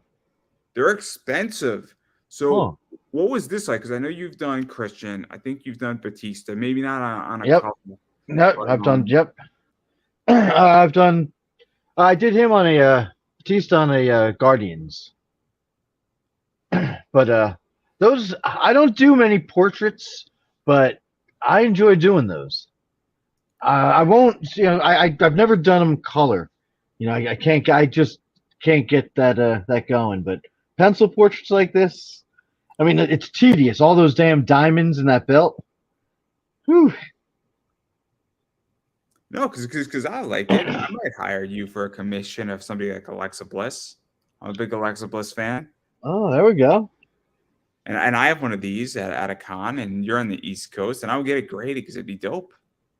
That one, something like that's a pre-show commission. That takes concentration. So what we would do is that I would send it to you, and I would pick it up at the con, and then you get it graded. You pick it up from you. That's how you would have to do it. But that's easy enough scheduled. I mean, I don't think you have a problem with doing it that way. Not at all. It's just getting to the damn conventions. Yeah. But I mean, I have an idea of what I would like for my Alexa Bliss, and it'd be sick. I would want her pigtails in color. So I'd want everything in black and white, but I would want certain things highlighted in color. I have done that. I've done where they asked me to highlight certain things. Because even with her, like the women's belt, the belt was highlighted, but everything else was in black and white. That'd be dope. But I really like this one. It's pretty cool. And then the last commission I want to show before we do speed round, which is going to be fun because I got some fun stuff to talk about. Is this because I'm a huge One Piece fan. I've obviously had Daniel Ba, who's Jinbei from One Piece on. I've had Brina Palencia, who's Chopper from One Piece on my show. I've had Garp, Brian Mathis has been on. And then there's just been a lot of people from One Piece who have been on my show. And so I am a huge One Piece crocodile. John Swayze's been on my show. Mihawk's been on my show, the voice actor of Mihawk. And I would love to interview whoever did Usopp. And so what is this like? Because this is a mashup of Usopp and Hawkeye, and yeah, pretty trippy, and pretty timely. Yeah, that's the same guy that got the Punisher. Got that one. He loves his mashups. Are you a mashup fan? I am in certain ways, yes. I don't do many, but I enjoy doing every one of them. I just don't have that. It's not how I think of it. Like when I see something, I'm not going, "Oh, this and this would look good together." But when someone says, "Oh, can you?" I love trying to fit the parts together. To me, that's like customizing a toy. You grew up, right? I mean, you're significantly older than me. I'm 30, so I mean, I think you were somewhere in the age of the good toy realm where you could take off one of their legs and put on another thing, and it was more universal toys, right? My toys, I stopped with the toys pretty early on, like the early '80s. GI Joes were pretty much the height of toys at that time. We had the Star Wars that were all they were like 5 points, all the figures, and then the GI Joes had the articulation, but there were no other toys out there, so you weren't doing a lot of. Did you know the toys I'm talking about where they were so universal that you could take off one character's arm and then put on like a green arm onto him, and then you could like literally take off his head and put somebody else's thing onto it? And were these magnetic toys? No, they were just like snap toys. Oh, they're like no, there was a series of toys that came out in the early '80s, and they were like heavy. They had like metal inserts into all their joints, and they were all magnetic. So you could switch them out. They had like the centaurs. You get a horse body. You could do all this cool stuff. But I mean, if you got hit with one of those, it hurt. Holy Christ! The point is that I didn't grow up in the cool toy era. It's unfortunate that it sucks. Right now is the cool toy era. That is true. That is true. I mean, Tom Hutchinson just did his Critter action figure stuff. That was pretty cool. Right. I mean, Larry Welch did Cherry. That was cool too. Okay. I mean, those are like, but like, I mean, there are some cool toys, but like, I don't even know what's like a cool action figure anymore. I'll tell you, for me, it's Mezco. The company Mezco puts out. They have their own IPs called Rumble Society, but they do great. They're doing a Indiana Jones. It's a 6-inch figure, but it comes with the idol and the pedestal and multiple whips. They're just all fun stuff. Yeah, no, like I'm not an Indiana Jones guy, but the only thing that I bought lately with Indiana Jones was Topps did a Throwback Thursday, and they did it in Indiana Jones 1981 style. Do you collect toys?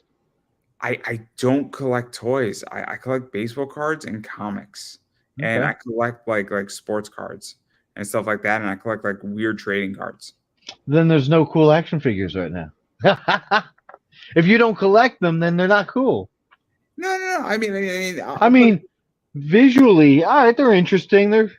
But at the same time, for the price, like I stopped. I was collecting statues, like the black and whites, I used all to the collect. Batman stuff, and I stopped doing that. I've cut down my comic books. Now I just get these Mezco figures, but you're paying, you're $100. If it's aftermarket, you're paying. So some of these figures are $500. They're like hot toys. I collect statues, and I'm a big Gundam fan. So, Okay. so, so I am obviously saving up and looking to buy the Lala Soon. That is like the Women in Gundam stuff that just came out. So they got Salamas, Lala Soon, and they got a few others, and they're beautiful, beautiful statues. And to Yeah. me, Are that's they like the cool are they shit. large? Yeah, they're pretty big. It's like a bust. It's pretty big. Who's It's not who's it's not putting like those out? massive, but what would you say? Who's putting those out? Oh man, it's some Japanese company, but it's like high end. Of course. And so Oh, those Japanese companies put out beautiful. Some of them are just you're spending like 140, $150 for a statue. It's not the $40 cheap statue. yeah. I bought plenty of those too. Some of them are cool, some of them are dog shit. But like these Gundam stuff, it's the high end shit, and it's just like it's worth every penny. But I'm not. But there's a reason why they like release them every 6 months, because I think they know that if they release them every month, they would bankrupt their audience, and their Oh audience yeah. couldn't afford it every fucking month. But it Like is what it is. that's exactly same with the toys. They do a release every couple months because and if you go into any group, if you any card group, any toy group, any comic group, everyone in there is saying, "Oh, this release is coming out," or "Oh, this company's going to bankrupt us with how much stuff they're putting out." It happens with tops with baseball cards, where Yep. what just happened is the Chrome set, the 2022 to 2023 baseball Chrome set just dropped, and it's a big drop, and it's an expensive drop, and it's complicated. And then the Allen and Grinter set just How dropped. much was it? A jumbo box was I think like 300. Okay, see that doesn't sound complicated. Give them 300, you got a fucking box of cards. The point is that though is that the people who buy this are buying like 6 jumbo boxes. Yes, no, I So everybody prepares for it because they know it's coming. They just don't know if it's coming in June, July, or August. So we're you 3 years from now. See, that's the problem with the issue. The companies. You're saying it could be 6 months, it could be a year, it could be 3 years. Like you were saying, I know there's HasLabs. That's Hasbro's like kind of Kickstarter company. I like Hasbro. I want to share their company. Uh, It's so not- HasLab. I know some guys they're doing that Dragonfly helicopter right now. What is that? $379. Oh man, didn't Mattel just do something with WWE? That was like So yeah, 500, like the Ultimate Ring or like the WCW ring. something like that. I mean, But yeah, I know exactly what you're saying. People save up, they buy a few of them because they're gonna flip them on the aftermarket. yeah, no, I'm you know how you can't touch gambling. I can't touch toys because I will be so broke, and I will be just dipping into my savings, and I'll have a lot of cool shit, but I'll be broke. Well, there's my gambling. What, a new toy? But I limit myself to one line. If I went outside that line, that's where I'm right back to all right. I understand though because I legitimately just picked up the card of the year, and I bought 20 of them, and I sold 18 out of the 20, and I saved 2 for myself, and I made a small little fortune on it, and I don't even have the card yet. Oh. So, and I told everybody on Facebook to just buy this card. You'll thank me in the long run. And nobody listened. Nobody listened. I put it as my Facebook status. When is it releasing? Oh, it's releasing. It'll be in my possession in 10 days. Oh, okay. It'll be in my possession 10 to 15 days. My audience has no problem waiting because right now it's $5 more expensive than the person who paid the highest. But what happened is that somebody cleaned me out and bought 8 of them straight out of me because it was available for 2 weeks and then it sold out. And then they bought 8 out of it for 38 a piece. I paid 15. Best trade of the year for me. With that kind of stuff, with the cards, do they limit how many you can purchase? It was print to order, and it was 2,700 were printed, which means that the price statistically should have gone down. It's probably going to go up because it's Ohtani, who is the best baseball player. He's probably going to be the MVP of this year. And he is the best player in baseball right now. He's the best pitcher and the best hitter. Who is he with? The Angels. He is the best player in baseball, hands down, and it's amazing. And that's why that card did what it did. And it's crazy. And then I ship internationally, and oh man, those people international, they're willing to spend real money on this shit. Huh. Because it's an American company, and very few people will ship internationally, and I got no problem shipping internationally. So somebody will pay like $40 more. And the beautiful thing is that eBay handles all of it for me. It's great. Yeah, I've noticed being in going through these groups now that I've been collecting these toys. You were saying the international shipping and how much some of this shipping costs. Canada is so bad. Or Australia. Someone was saying that there was a figure that just came out. I think it was $300. The shipping to Australia was 300 and something. It was more than the figure itself. It was like how it just doesn't make. What's crazy though is that have you ever ordered anything from Australia? Just curiosity. I haven't.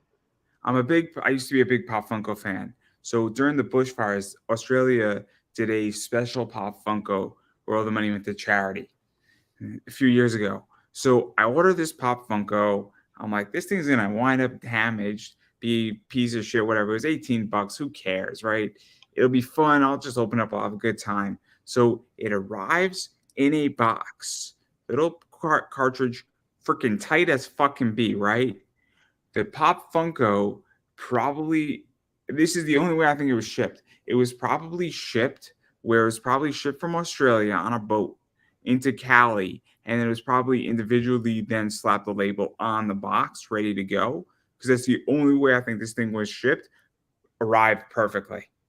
Really? And I'm like, how the fuck does this thing go from Australia, took 3 months to get here on a fucking boat, no dents, and yet a comic coming from another state gets released? That happened with the I did the McFarlane Kickstarter for those figures that he released, those limited spawn. And when they came in, those boxes were so pristine from China. So they came in, like you said, they came into a port, then they started slapping the labels from that warehouse. That's the only way I could think because it was perfect.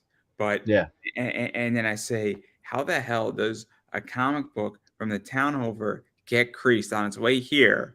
And I'm like, what the fuck? Like, it's mind-boggling to me. What really pisses me off when I send commissions out, I make sure I say, please do not bend. You know, I cardboard in and out, and do you top load? So some people will still get them. I've had them with like the masonite in there, and it still got bent. Like the masonite was broken. What the fuck are they doing with these things? So one of the things that I do is that I send out a lot of books. I charge $13 or $14 shipping. And people say, why do you charge so much? because I'm buying insurance on your fucking book.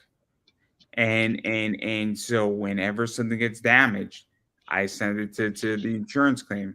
I've learned a very valuable lesson that I buy extra insurance whenever somebody orders something from Jersey. I've had 2 packages get lost in Jersey, and I think New Jersey, and no offense, but just from my experience, I've shipped to Oklahoma, I've shipped out to Utah, I've shipped out to weird places where the package should not be there and would be stolen. No problems. I ship it to New Jersey, packages get lost in Jersey. For whatever reason, they get lost in Jersey. And so now I just insure. Half the time they think it's a body, they figure we better hide it. That's the thing. I know it's a problem. And fucking marshlands. Nothing against New Jersey, but there's certain areas where and I've learned a lesson. Move here, you'll have plenty against New Jersey, cocksuckers. But you have to insure it, because once you insure something for $200, the post office doesn't fuck around with it. They don't. I think they know what packages are worth and are insured. Oh yeah, it's got to be. There's got to be some code. You're probably right. Because when something is insured heavy, they're like, bro, don't fuck with this package and deliver it to the front door. Don't shove it into the mailbox. Don't do it. But if it's a $50 thing, they're like, yeah, we'll see what happens. No, you're 100% right. Because sometimes I'll get stuff and it's just thrown on the front step, and then there's other times it's placed against the door lovingly, propped up nicely. I open the door, it's like la, and you're home to this, Sometimes the little kids running down the street kicking it because that's where they found it. Oh, motherfuckers! I'm not kidding.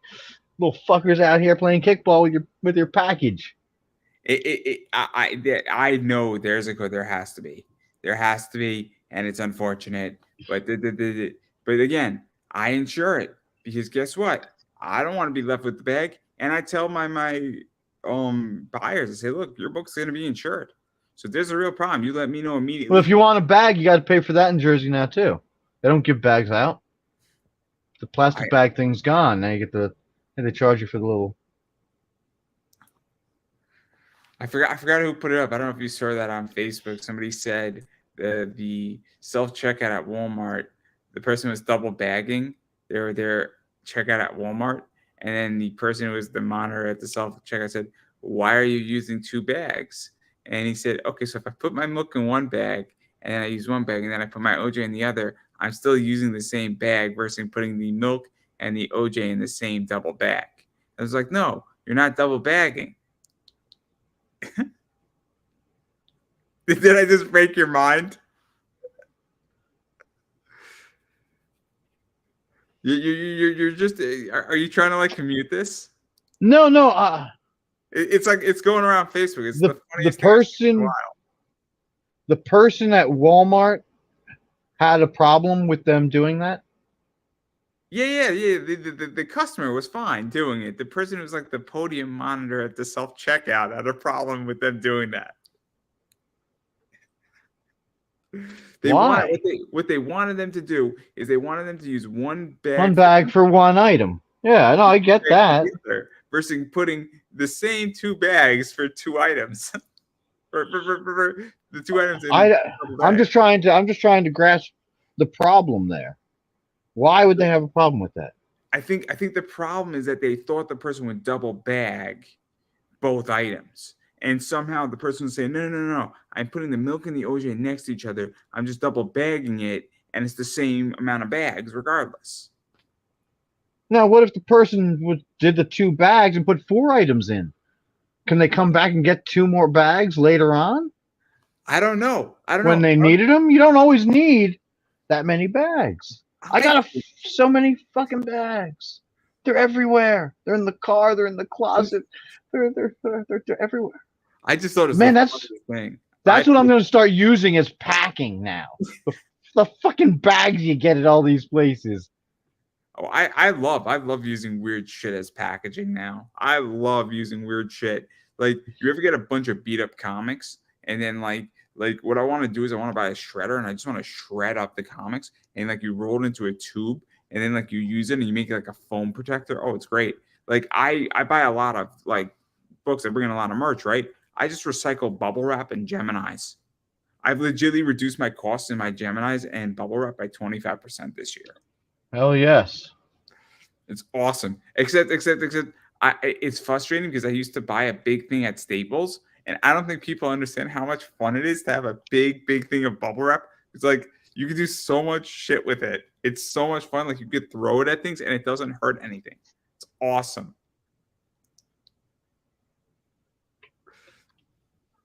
He's just looking. He's just looking at a bunch of. I'm looking around my room and all these shelves and all these small things and how much damage a ball of bubble wrap could actually do in here. I mean, how big do you think this thing is? It's like a spool. I mean, it's a fucking spool of bubble wrap. It's awesome. In here, that's a bull in a china shop. There's all the figures. That's what I'm saying. Oh, yes, the protector. The tides have turned. I'm just saying, I have had so much fun, but now, because I bring in so much stuff, I don't need to buy so much, spools of bubble wrap. I reduce my cost by 25%.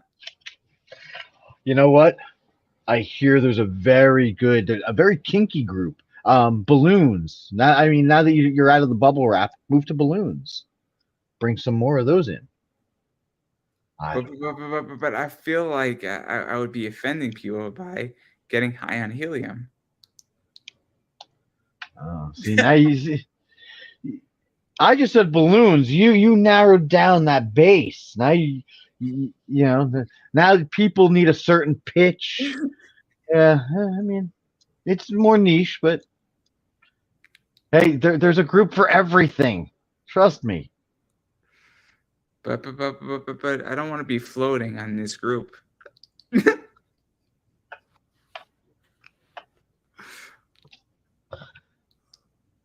This is what happens when your job really. This is what happens. You either collapse or you become a diamond. It's one or the other. But we should probably do speed round. Because speed round's fun. So what is speed round? So I got a bunch of stuff, and you have 30 seconds when I show you what I'm going to show you. Are you ready? All right. And what do I have to do when you show me? Oh, you'll figure it out very quickly. All right. You ready? What would you do in this book? Dark metal, black cover. What would I do on it? Yeah, let's go. 40 minutes. It starts now. What's his name? Fucking the Batman Who Laughs. Of course, you got to do that. Man, I hate those black fucking covers, though. Would you do it negative space or traditional space? Actually, I have one of those, and I want to do it traditional. I want to paint it white. I have an idea for that one. Fair enough. You've done this somewhat already, but what would you do on this one?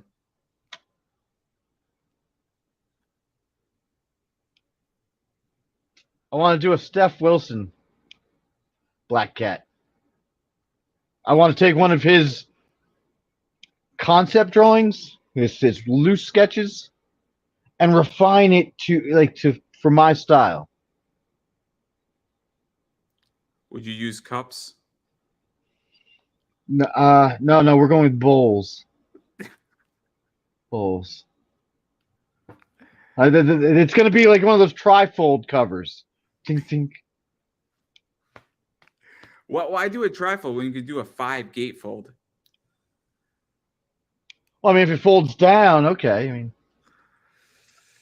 but I'm thinking you need at least 2 to fold out so that we have plenty. I'm not talking like little cereal bowls. I'm talking. We're making some pasta here. Are you talking something like this? Bowls? No. I'm talking a pasta bowl.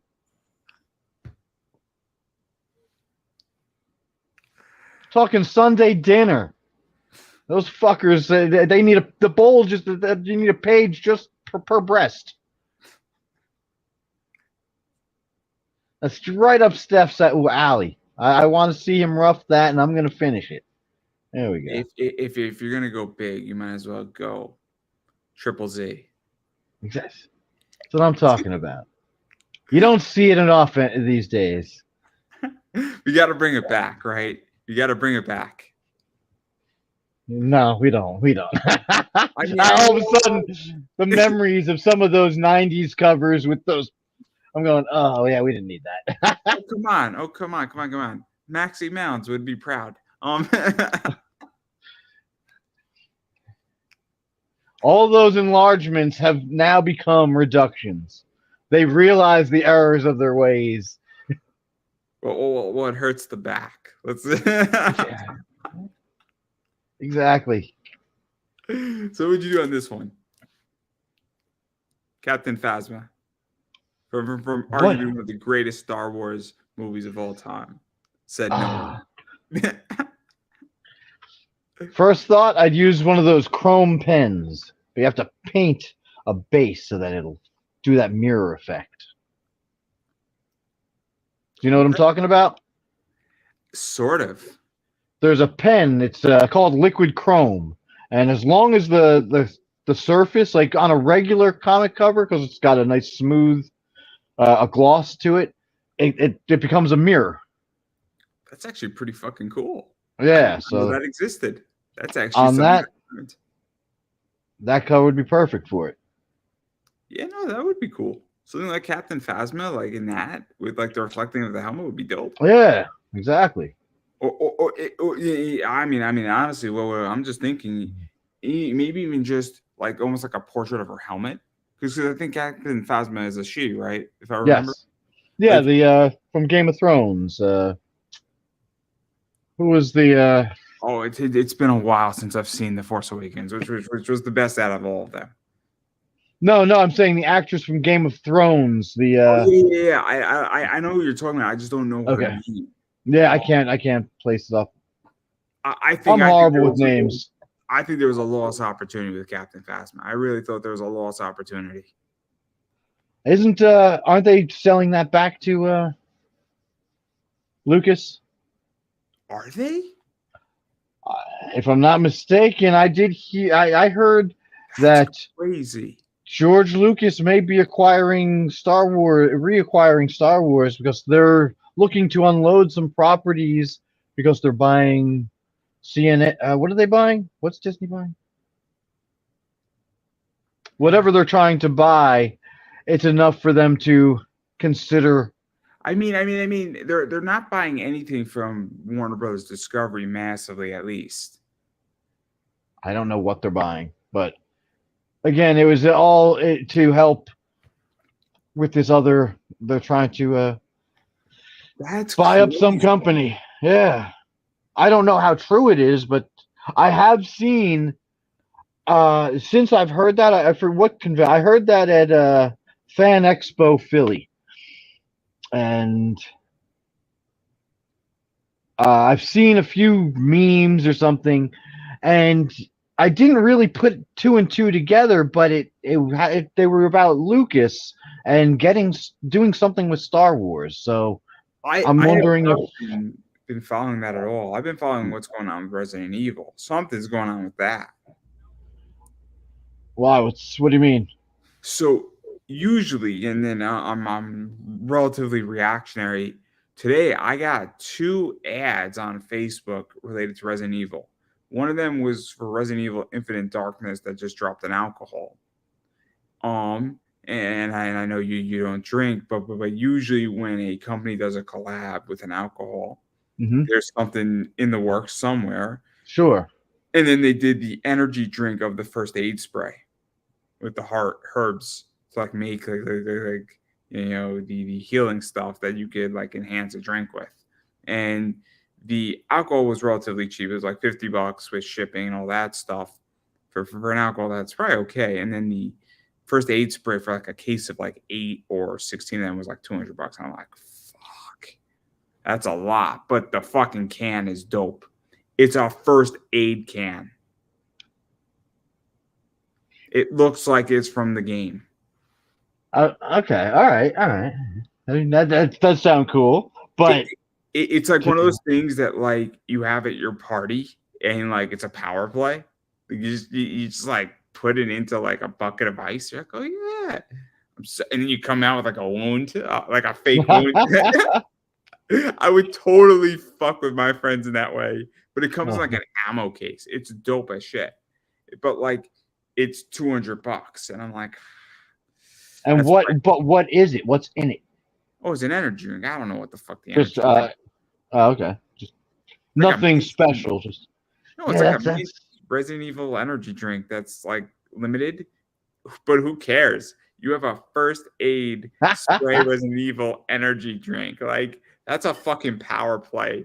And then like it comes in a case, and you have the herbs that you can mix to like make your green herb and red herb, and you have a yellow herb to increase your health odds. It's so stupid.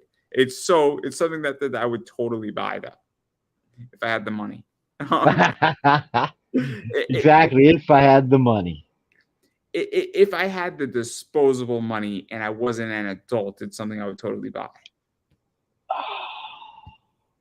Oh, see, that's the problem. That's the part I skipped, the adult part.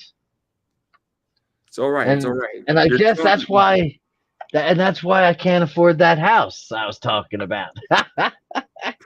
I can't afford a house either, but I also am right now really can't afford anything else either because I'm but I have no debt. I have no debt. I all my money's in my business, and that's the problem. Yeah. I can't say I have debt. But all of it's tied up in everything, in everyday production and making sure that the wheels just keep greased and turning. I just went through a $25,000 expansion in my eBay business, so all debt free. So I am a little bit reluctant to go and make a crazy expenditure because it'd be insane, and you mentally cannot go that aggressive. I actually just did it's not larger, it's actually smaller, but it's a much better paper towel holder because the one I had was on the counter. This one's mounted out of the way. So now it just frees up real estate.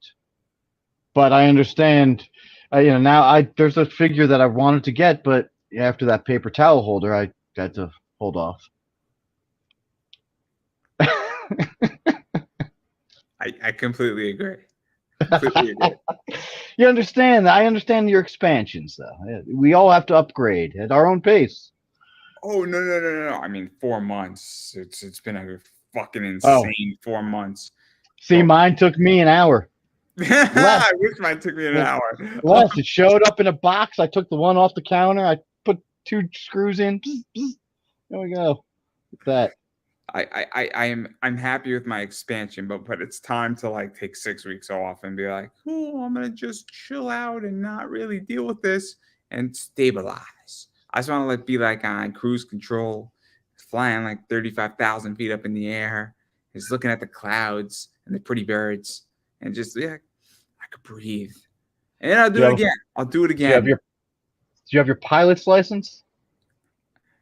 Not legally. Have you ever flown? Like piloted? Does Flight Simulator Windows 99 count? Hey, I can fly. I could take off. I can fly the plane. I can do a barrel roll. I can't land the motherfucker for shit. Oh man, I don't mind being in a plane, but I'm not a guy. Flying is not a thrill. Well, you haven't let me flown yet, so that's the problem. Maybe. Hey, I'm not saying that. I'm sure there's some fun flights. When you fly A. Davis, there's a good chance you won't make it through the whole flight. But it will be one hell of an adventure because we purposely do tricks and we turn out tricks and flips, and we do not offer any complimentary beverages. We tried that once, and well, the plane I've had. got no problem with an airline that's willing to turn out a trick. Hot damn, I'm there. Strap me in. As long as you're not strapping one on. Hey. We offer all the services. Hey, I'm not. What's your You can buck? offer it. I'm just going to be selective in which options I choose from the menu. And that's what we encourage. It's all about choice here. Customer service is number one, but we do not offer any beverages because we tried once. And boy, when you're doing a barrel roll and people have their soda up, it's very hard to get out of staying up on the roof of your plane or on the top of your plane. It's not really a good job. There's a lot of Make weird sure questions that happen. you got to make sure they're all alcoholics and you only serve alcohol. No one will spill a drop. Doesn't matter what you do. I don't know. I got it. I know some motherfuckers could fucking roll down a hill. They didn't spill a fucking drop out of that beer. Those people are special. Those people are special. So anyway, the last one I want to talk about is this one. What would you do on this one? The Street Fighter and Friends swimsuit special by Capcom. You Don. I think this was like last year. It's a good book. Is it really? I enjoyed it. I enjoyed this. This was the same thing where this was the year they did the Nicki Minaj cover for Chun-Li. I don't even know what that. I've never even seen it. It's a Street Fighter book though. Swimsuit special. Well, what would you want on it? See, I'm not good at that. I buy covers that I want to do drawings on. I want Cammy in a wedding dress. In a wedding dress. With Chun-Li as the groom. See, now I'm thinking, okay, and I'm thinking a lot of lace and all that little detail in there. No, I would actually really like Cammy in a wedding dress. Like seriously, like a really like nice, elegant, you know, kind of more like a wedding photo portrait type of thing. Yeah. Or maybe capturing her just like because Cammy is a tough chick, and I think it'd be cool to capture the femininity and her in not a humiliating position, but more of a, I guess. How do I? Well, I guess if she's in a wedding dress, she's not guarded. You know, her guard's down. She's just that. Hopefully, if you're at a wedding, you're relaxed. I think it could be a really cool thing because it's gentle. It shows more of a feminine side, and I wouldn't want it. I would want it to be obviously in her style, but I would want it to be like an elegant wedding dress. I think it'd be cool, and I think it'd be interesting in a lot of ways. I think it's a cool book. No, when you said in the wedding dress and trying to show a softer side, honestly, I thought going back to doing an elegant wedding dress, kind of like the way I did that sketch cover, the pencil sketch cover, and the belt, doing all that elaborate work into some sort of wedding dress. Yeah, definitely something that is lacy and definitely in that realm, but kind of just capture that because it's nice to see a tough character in that realm and I guess appreciate it. Yeah, I feel like she's she has such a massive masculine physique. She's usually depicted, or a lot of fan art is depicted that way. I don't know if that's supposed to be her natural. Yeah, I don't know. I don't know if you were saying something. I was saying I don't know if she's meant to be as masculine as a lot of people depict her.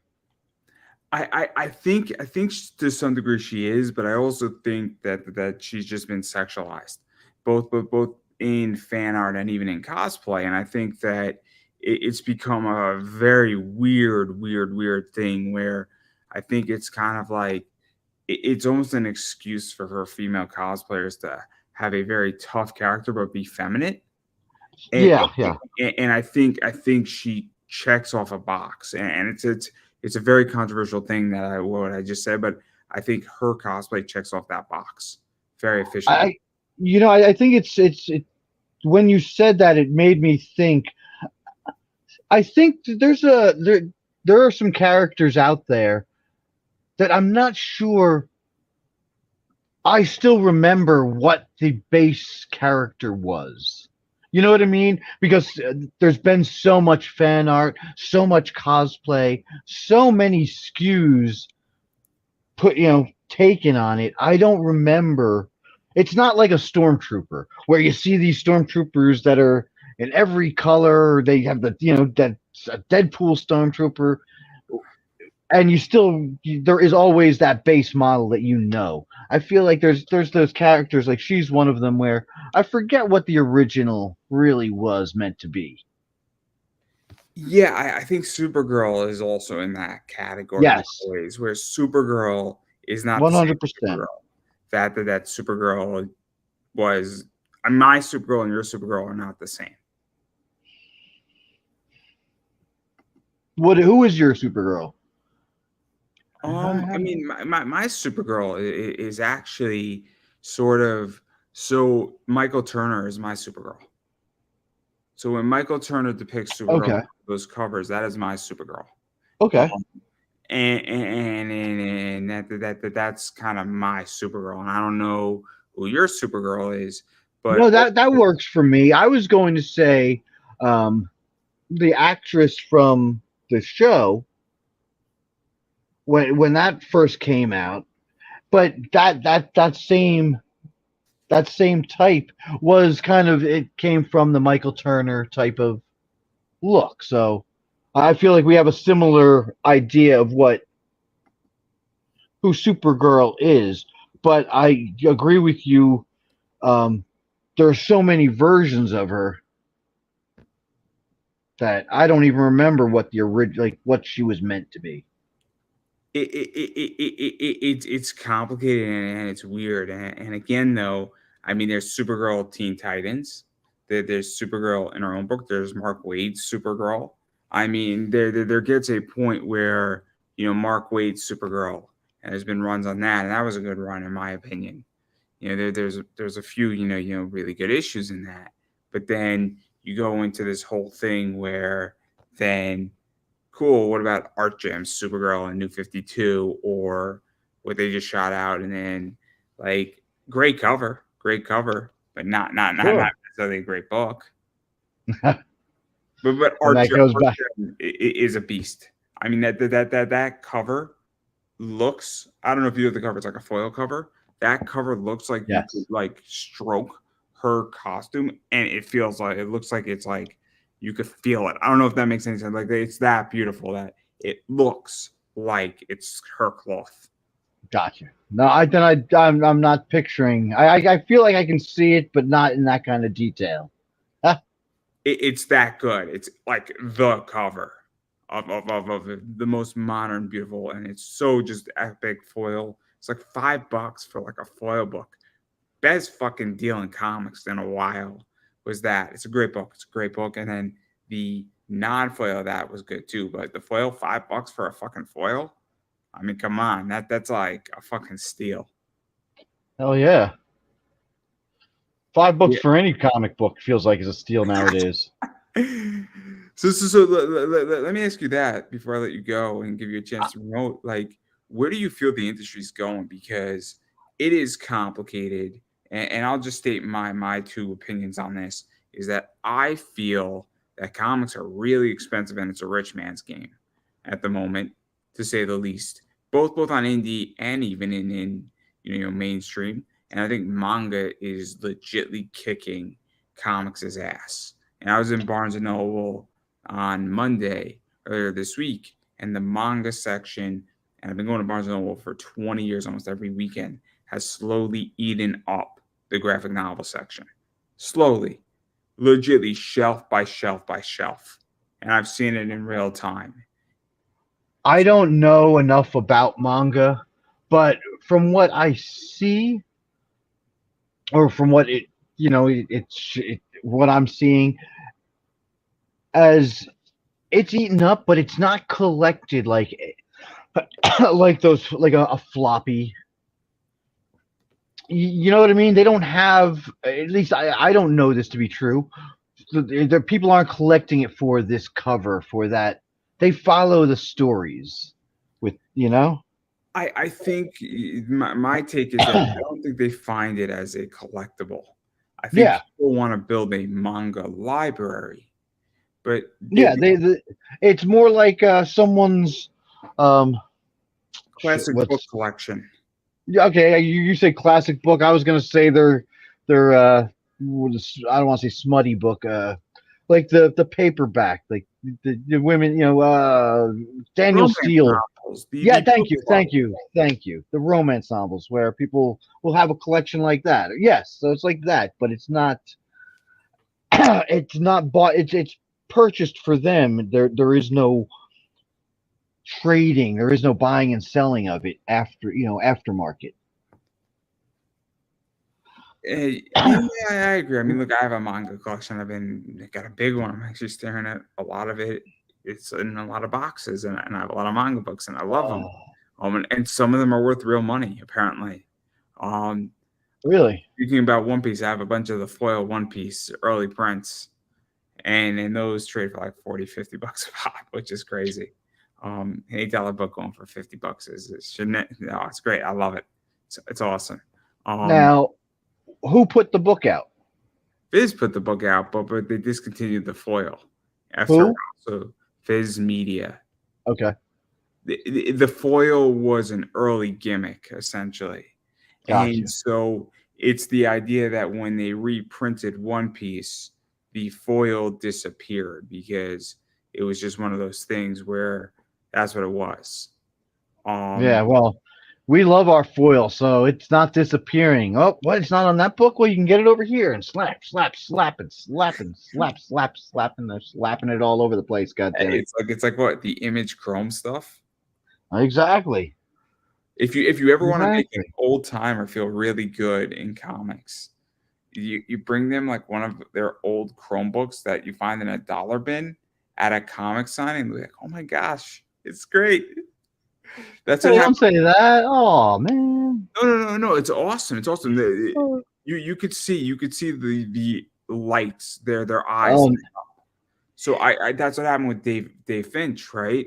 So I'm at Awesome Con a few years ago, and I brought him Cyberforce, the Chrome edition of like 25 years or so of Cyberforce, or like 10 years, and he hasn't seen the book in a while, and he did 2 or 3 pages in it, and so he knows it's not getting graded. He knows it's like a dollar book, right? But he hasn't seen it, and then he just starts thumbing through it, and you can see he's like, oh man, I haven't seen this in a while, and then he actually drew me like a little stinger on my book that was getting graded, which was cool, and he didn't charge me for it, and he was There happy. you go. But like, it's just one of those things where it's not a mean story. It's just that it No, was no, yeah, no. The way you at first, I thought you meant. I was taking it the wrong way. I had done that with Capullo. I had found this old horror magazine. It was like some of his first artwork, and he said he hadn't. It was like a second issue of it. He did like the cover and something inside. And honestly, when I looked through it, I couldn't recognize any. There was no artwork that I thought was recognizable. So for him to tell me that he did something in it, I was like, okay. But he loved seeing it. You know. but I knew Dave Finch worked on it. I'm like, man, this is probably gonna make his day, because it's the idea that who remembers this, and I was going, and it's the type of thing that the book was loved, but it's not a gradable book, because you just don't grade that book. Okay. And it was just one of those things, though, that like he's like thumbing through it, and you could see like, oh man, I haven't seen this in forever, and somebody actually has one of these, and it's not a rare book. It's just super cool, and he was thrilled to see it, and I was thrilled to bring it, and that's just how I'm I feel. Is that I'm sure a third of my old collection was those type of books, the stuff that the '90s books that are all in the dollar bins now. but they're good books. They're great. Oh, They're great. They're some of great them. stories. I mean, I mean, my favorite book that I ever pulled out. Actually, I have a few favorite books. I pulled a 10,000 leather Lady Death cover out of a dollar bin. So this is there's a store where in Harrison that I used to go to, and the guy brought in a big collection, and he probably paid. He brought in maybe like 20 long boxes. Maybe he paid 15 to 20 bucks for those long boxes a pop, if at all that. So now what's in there is stuff like Lola XX by Sia Ohm, Witchblade, like customer appreciation books. There's some other stuff in there like the Lady Death leather cover limited to 10,000. There's some stuff that like Top Cow swimsuit edition. Like all these good stuff that like you could tell somebody loved in their collection that they had Sure. forever. And that guy I was telling you, my old boss who got me into comics, he bought a collection. I think it was 25 long boxes. I forget how much he paid. It was a couple $100. But out of those 25 long boxes, like you said, you'll find some fucking gems in there that, it's the collection overall may not be that great, but there are you can find some awesome stuff in there. And you also find the books where you could sense the soul of the person on it, right? Like when I'm going through a dollar bin and like this stuff, like I was like the first or the second person through it, I could sense that somebody loved these books. Somebody loved these books, and I don't know who it was. I don't know what circumstance it was on. Maybe they had it for a while and they passed away, and it's unfortunate. But like you could tell somebody cherished this stuff, and so now I go up to the counter, and the guy in the shop wasn't going to jack up the prices on it, and then I would have paid $2-3 for some of these books, right? Not even questioning it. But like I didn't jack up the prices, and that's the thing, is that's what was so cool about it, because he probably paid 2-3 cents a book in reality for this stuff, and it was some good stuff. And then like there's just some other good stuff in there too, like the Mark Waid Supergirl run, a good like 6 or 7 issues in a row of that. So there you go. I found a deal. Someone was getting rid of it was just a lot of Gen 13 books. I think it was like 50 books overall. Well, $25. I was like, all right, here's $25. In there, there was like 3 Gen 13, like the first run, the original 5 issues. There was some signed by J. Scott Campbell, some by Jim Lee, and in good condition. Nothing was bagged and boarded, but it was all good condition. But with the signatures on there, I was like, it made it worth it for me, at least. I mean, I picked up some good Gen 13. My favorite stuff is the Bones like crossover. Did you know this? I don't know if it was the first or second Gen 13 stuff, but it was Bones like that like Ghost White character thing. Was the character from what story was he from? I think he's from his own story. Oh, then I don't know that, because I know there was a crossover. I think the book was a DV8, and there was a character that I want to say it sounds familiar, but that's an old. I'm trying to remember who that crossover was with. It's a good question. It is. I don't know. I'm looking up the Bone stuff because now I'm curious, because I could be wrong. Oh, but I know what you're talking about. The Bone. Now I know what you're talking about. Yeah, that might have been in that same. Yeah. It was like he was on the cover, and I don't know if it was a crossover in the book, but he was on the cover, and I'm like, oh man, this is super cool. Like this is super trippy. Like this is one of those things that's just like, oh shit, this is pretty fucking dope. I think they did one with Spawn too. I think that was an Image thing. Some promotional. I mean, there's a bunch of stuff like the Star Trek Legion of Doom stuff is cool. That's trippy. I didn't Nichelle Nichols sign that book for me. Legion of Doom. as I don't have Lieutenant any of Colonel. that. I was just thinking the old like when Image first started and McFarlane was doing Boof. Do you remember that? I don't, just because what everybody has to realize is that I came into comics when I was in college. So I came in late. Oh. I came in late. So I was reading a lot of manga and a few graphic novels here and there, but I didn't get in. And then I was picking up a few single issues here and there. But a lot of people don't realize that I was not necessarily reading when I was like 13. I was reading some graphic novels, but then I got heavy into comics. And then, obviously, a lot of other stuff wound up happening with that, and then I just took to a duck to water, and then I built a business around it relatively soon, which further made me indoctrinated into this industry. That's what it is. I have a different approach than a writer does, and I have a different approach than an artist does, because I came in on more of a business side, but then I was podcasting pretty much when I started in my senior year. So senior/junior year, I was pretty much podcasting and getting into pop culture. So like I've come in the other way. Gotcha. Which yeah. So I've gone backwards and forwards at the same time, which is trippy as fuck. Do you do a lot of conventions? I don't. I used to. Yeah. I haven't been to a con in 4 years. Why is that? Honestly, COVID happened, and there was just a really bad experience at 2 of my last cons, and I used to present a lot on comics and anime and stuff. And honestly, it's expensive, and I don't get value out of this. I don't. I mean, I'm self-funded, and the economics don't work out for me. First thing, this runs me $240 a year on StreamYard.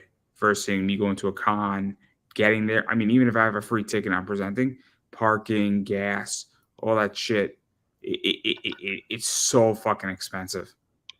It eats into. Yeah, it is.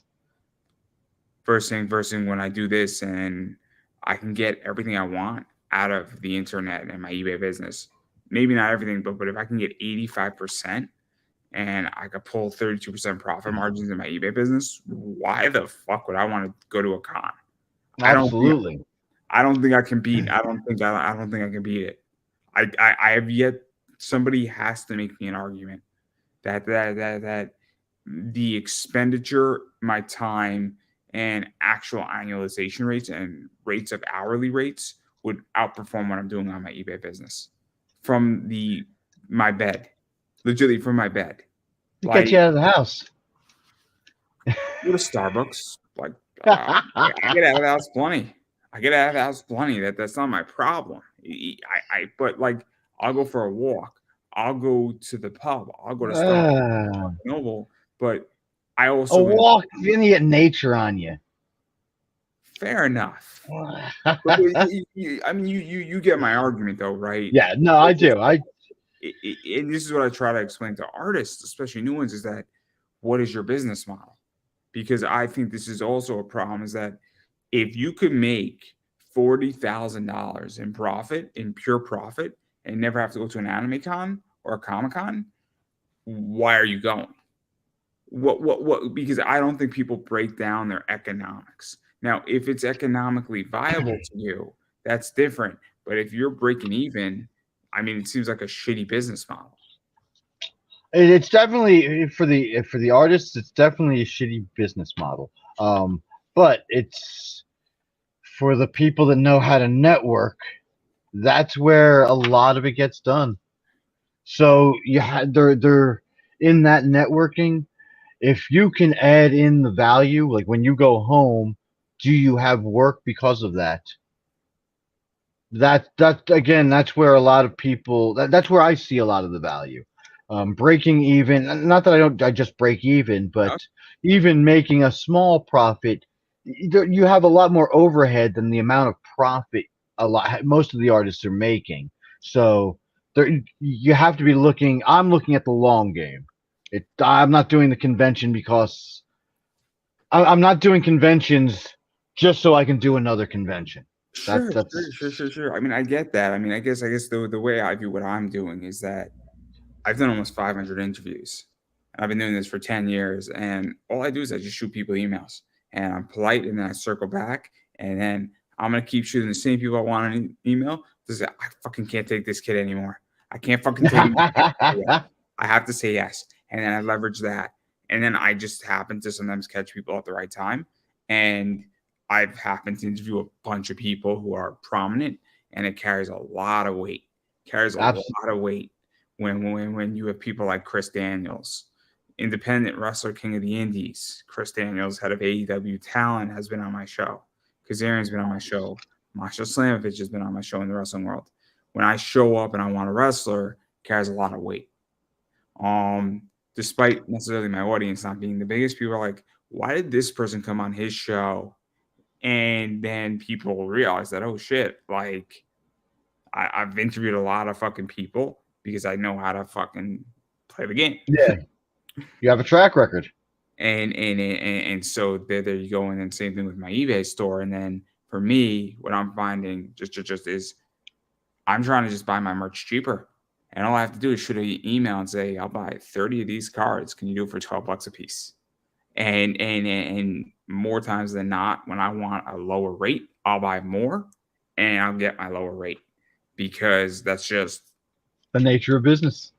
It's that money talks. Money exactly. Talks. And you know, so I just shoot people emails. And you know what is? If somebody doesn't want to be on my show, okay, that's fine. Somebody can't make a Tuesday or a Wednesday, no worries. I have no problem not doing it in a week. I have no problem now. And there's how many people have access to this? You know, it's. I don't even think it's an access thing.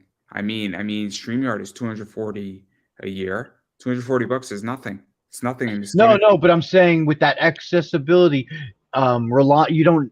No one needs to, like you said. Oh, if someone doesn't want to do it, you can move on to the next person. There are so many people out there that.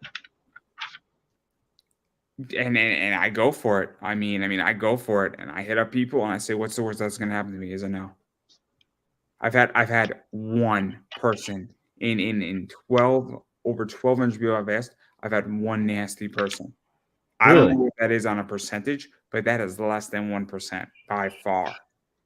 And what'd you do to piss that one off? You know what it is? I just think I caught her on a bad day, and I said, "Hey, I would love to interview you. I saw you in this magazine." And I said, "This person, I would love to interview you. I think you're killing it." And the person said, "I don't have time," and they just shot me a nasty message back. And I politely responded back. I said, "Okay, no worries." And that was the end of that conversation. I said, "Okay." No sleep lost. I mean, I was upset for like a week. I was like, "What the fuck?" This was early on. This was maybe like my 10th interview in. So I was upset, but I was like, "Okay." And that was the end of that. And then I moved on, made a little mental note, and said, "Never hitting you up again." And that was the end of that. I write notes on people. I write notes on people not to bother them when they're nasty to me or to circle back. And you know what is? I make it crystal clear. If somebody gives me an attitude, says some super back, no worries. I'll circle back in a year. And I circle back that day of the year purposely.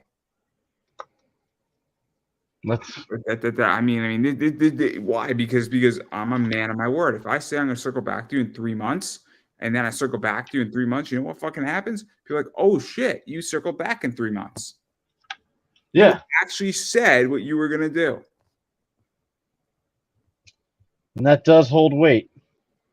It holds a lot of weight when people do that, but I digress. But again. I mean, I don't know if anybody can do this though. I don't know if anybody can do what I'm doing right now. And the reason why is that I've been doing this for almost 10 years. But I think anybody can get to the level of doing what I'm doing. But you have to start somewhere. Yeah, exactly. I say that to, at conventions. that's something else I like about conventions, the interaction with younger kids. Because they, the parents bring them, and the ones that are interested in drawing, getting that interaction with just making sure that that spark is lit, finding those passions. I get it. I get it. I'm not anti-convention. It just doesn't work in my No, opinion. I know. I'm just because I remember when I used to just go, and I can't just even nowadays I can't imagine just going as an attendee because of the cost, because of the crowd, because of if I didn't have the table to sit behind, there's no fucking way I want to be out on the other side of that. So I used to do panels and I used to get free tickets. So I really enjoy lecturing. And there's nothing like lecturing in front of 250 people, knowing people are there and you could drop a pin. And I've done it. I've sold out the Javits Center. I've had 250 people in a room in the Javits Center, and I had panels back to back. And in my first panel, which was the lesser panel, I had about 70 people in, and I said, if you leave this room, you're not coming back in. And it's very, very, very rewarding when you sell out a room knowing and everybody's staring at you for 45 minutes. It's a very weird feeling, and you're on your game. And I don't remember the lecture, but I remember seeing a whole room owned, and I remember being on point with some jokes and some other stuff. And I remember people coming up to me after be like, "Oh, that was really good." And I remember that I could have dropped a pin, and it could have been heard in the last row of that room in front of 250 people. And my only regret is that I should have got up, opened the door, and told the attendee who was monitoring the door, let me just take a picture of this fucking line. That's the only mistake I made that whole day. There you go. But it's happened a few times, and it's nice when you're the one not getting paid out of con, and a guest next to you doesn't sell out. That's very, very, very rewarding. But I digress. We're learning a lot about me today, everybody. I would imagine that if you have a line at your table and somebody doesn't have a line, it's a nice feeling. Not because you want the other person to fail, but because it's. I would imagine that it is very rewarding for you because it's like people want to support me. You know what? Even if I have one person, it doesn't matter to me. I've had. I'm an ex heroin addict, an ex alcoholic. No, you're never an ex, but I've gone through all these different. Recovering, right? I'm still debating. I enjoyed all those things. I'm not saying never again. I'm never going to say that because, hey, one good night could just be the end of the fucking whole thing. And you just give in. Hey, it's happened, right? But all those different things have made how I view my position, in conventions and just the fact that I get to do art as my job. I just have a different view. I'm just very appreciative. It's just because I know I could be dead a few times over by my own doing. So it's the idea that you get a second bite at the apple when statistically you should not. Exactly. And I'm not trying to be mean about that. No, that's 100% right. You get this. Like I said, when I was younger, I did apply to the Kubert School. So to be able to do this, get that in my 40s or 50s, it's like that second bite. And I never bothered to grow up. So now I'm surrounded by comics and toys and artwork and cool fucking people. Now you're learning how my business works and how I get to I'm not surrounded by necessarily a lot of cool people, and I don't get to do art, but I get to buy a lot of cool books and buy a lot of cool cards, and I get to keep a bunch of it and then sell a bunch of it, and I'm getting to make a profit. and it's awesome. And I don't think people understand how fucking lucky I am when I am able to have a 26 to 32% profit margin and a business that is sustainable, and I I get to buy may shit. I may reach out to you for some tips because I'm thinking about expanding into something with these toys, but that's for a different conversation. That's for a private conversation. Exactly. There we go. More to the point. Hey, I get it. I get it. Believe me, I deal with NDAs all the time. I have a few myself. I have a few myself, and if people ask me about it, I'm like, I can't talk about it. I can't talk about it. Not to mention that I have a project coming up that I can't talk about that I'm doing a lot of work on because I have to source a certain material slash items before I bring that out. But I can't talk about it. But when it comes, it's gonna be dope as shit. It's gonna be awesome. Um, but I do want to give you a chance to promote yourself. Been speaking for a while, and obviously I thoroughly enjoy. There's no promotion. I just come on to talk. No, seriously, I don't promote anything. If people like my stuff, just like at conventions, if you like my stuff, you like my stuff. I'm not trying to force it on anyone. I will say I am still doing. We got the next chapter, the next arc of No Heroin coming out from me and Frank Gogol, who's the writer of No of Dead End Kids. And beyond that, I don't really have any sequential work coming up.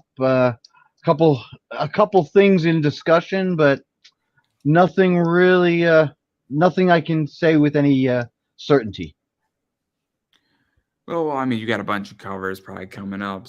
Just naturally, you got a bunch of I other have. stuff. I do have a couple. I can say I will be at New York Comic Con this year. I You did might get be the only approved for one. that. You might be the only What? one. So many Uh, people that I know did not I get tables. I know. I saw. I've been seeing that. And I'm like, I got the confirmation, and man, sorry about their luck, but I'm gonna be there. Well, maybe you should. Maybe everybody should become your new best friend.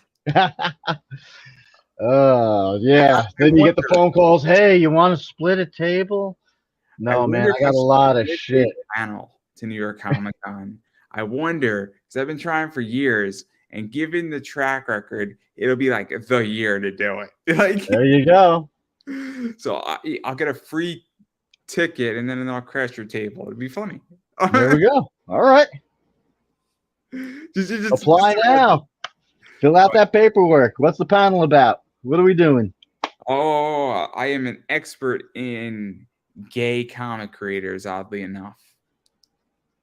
I am a very historical expert in that, and I have first primary sources that nobody else has on that topic. So All right. Well, because if I've that interviewed a bunch of them. That's why I've actually gathered primary sources on Howard Cruz and Trina Robbins, and very very cool stuff.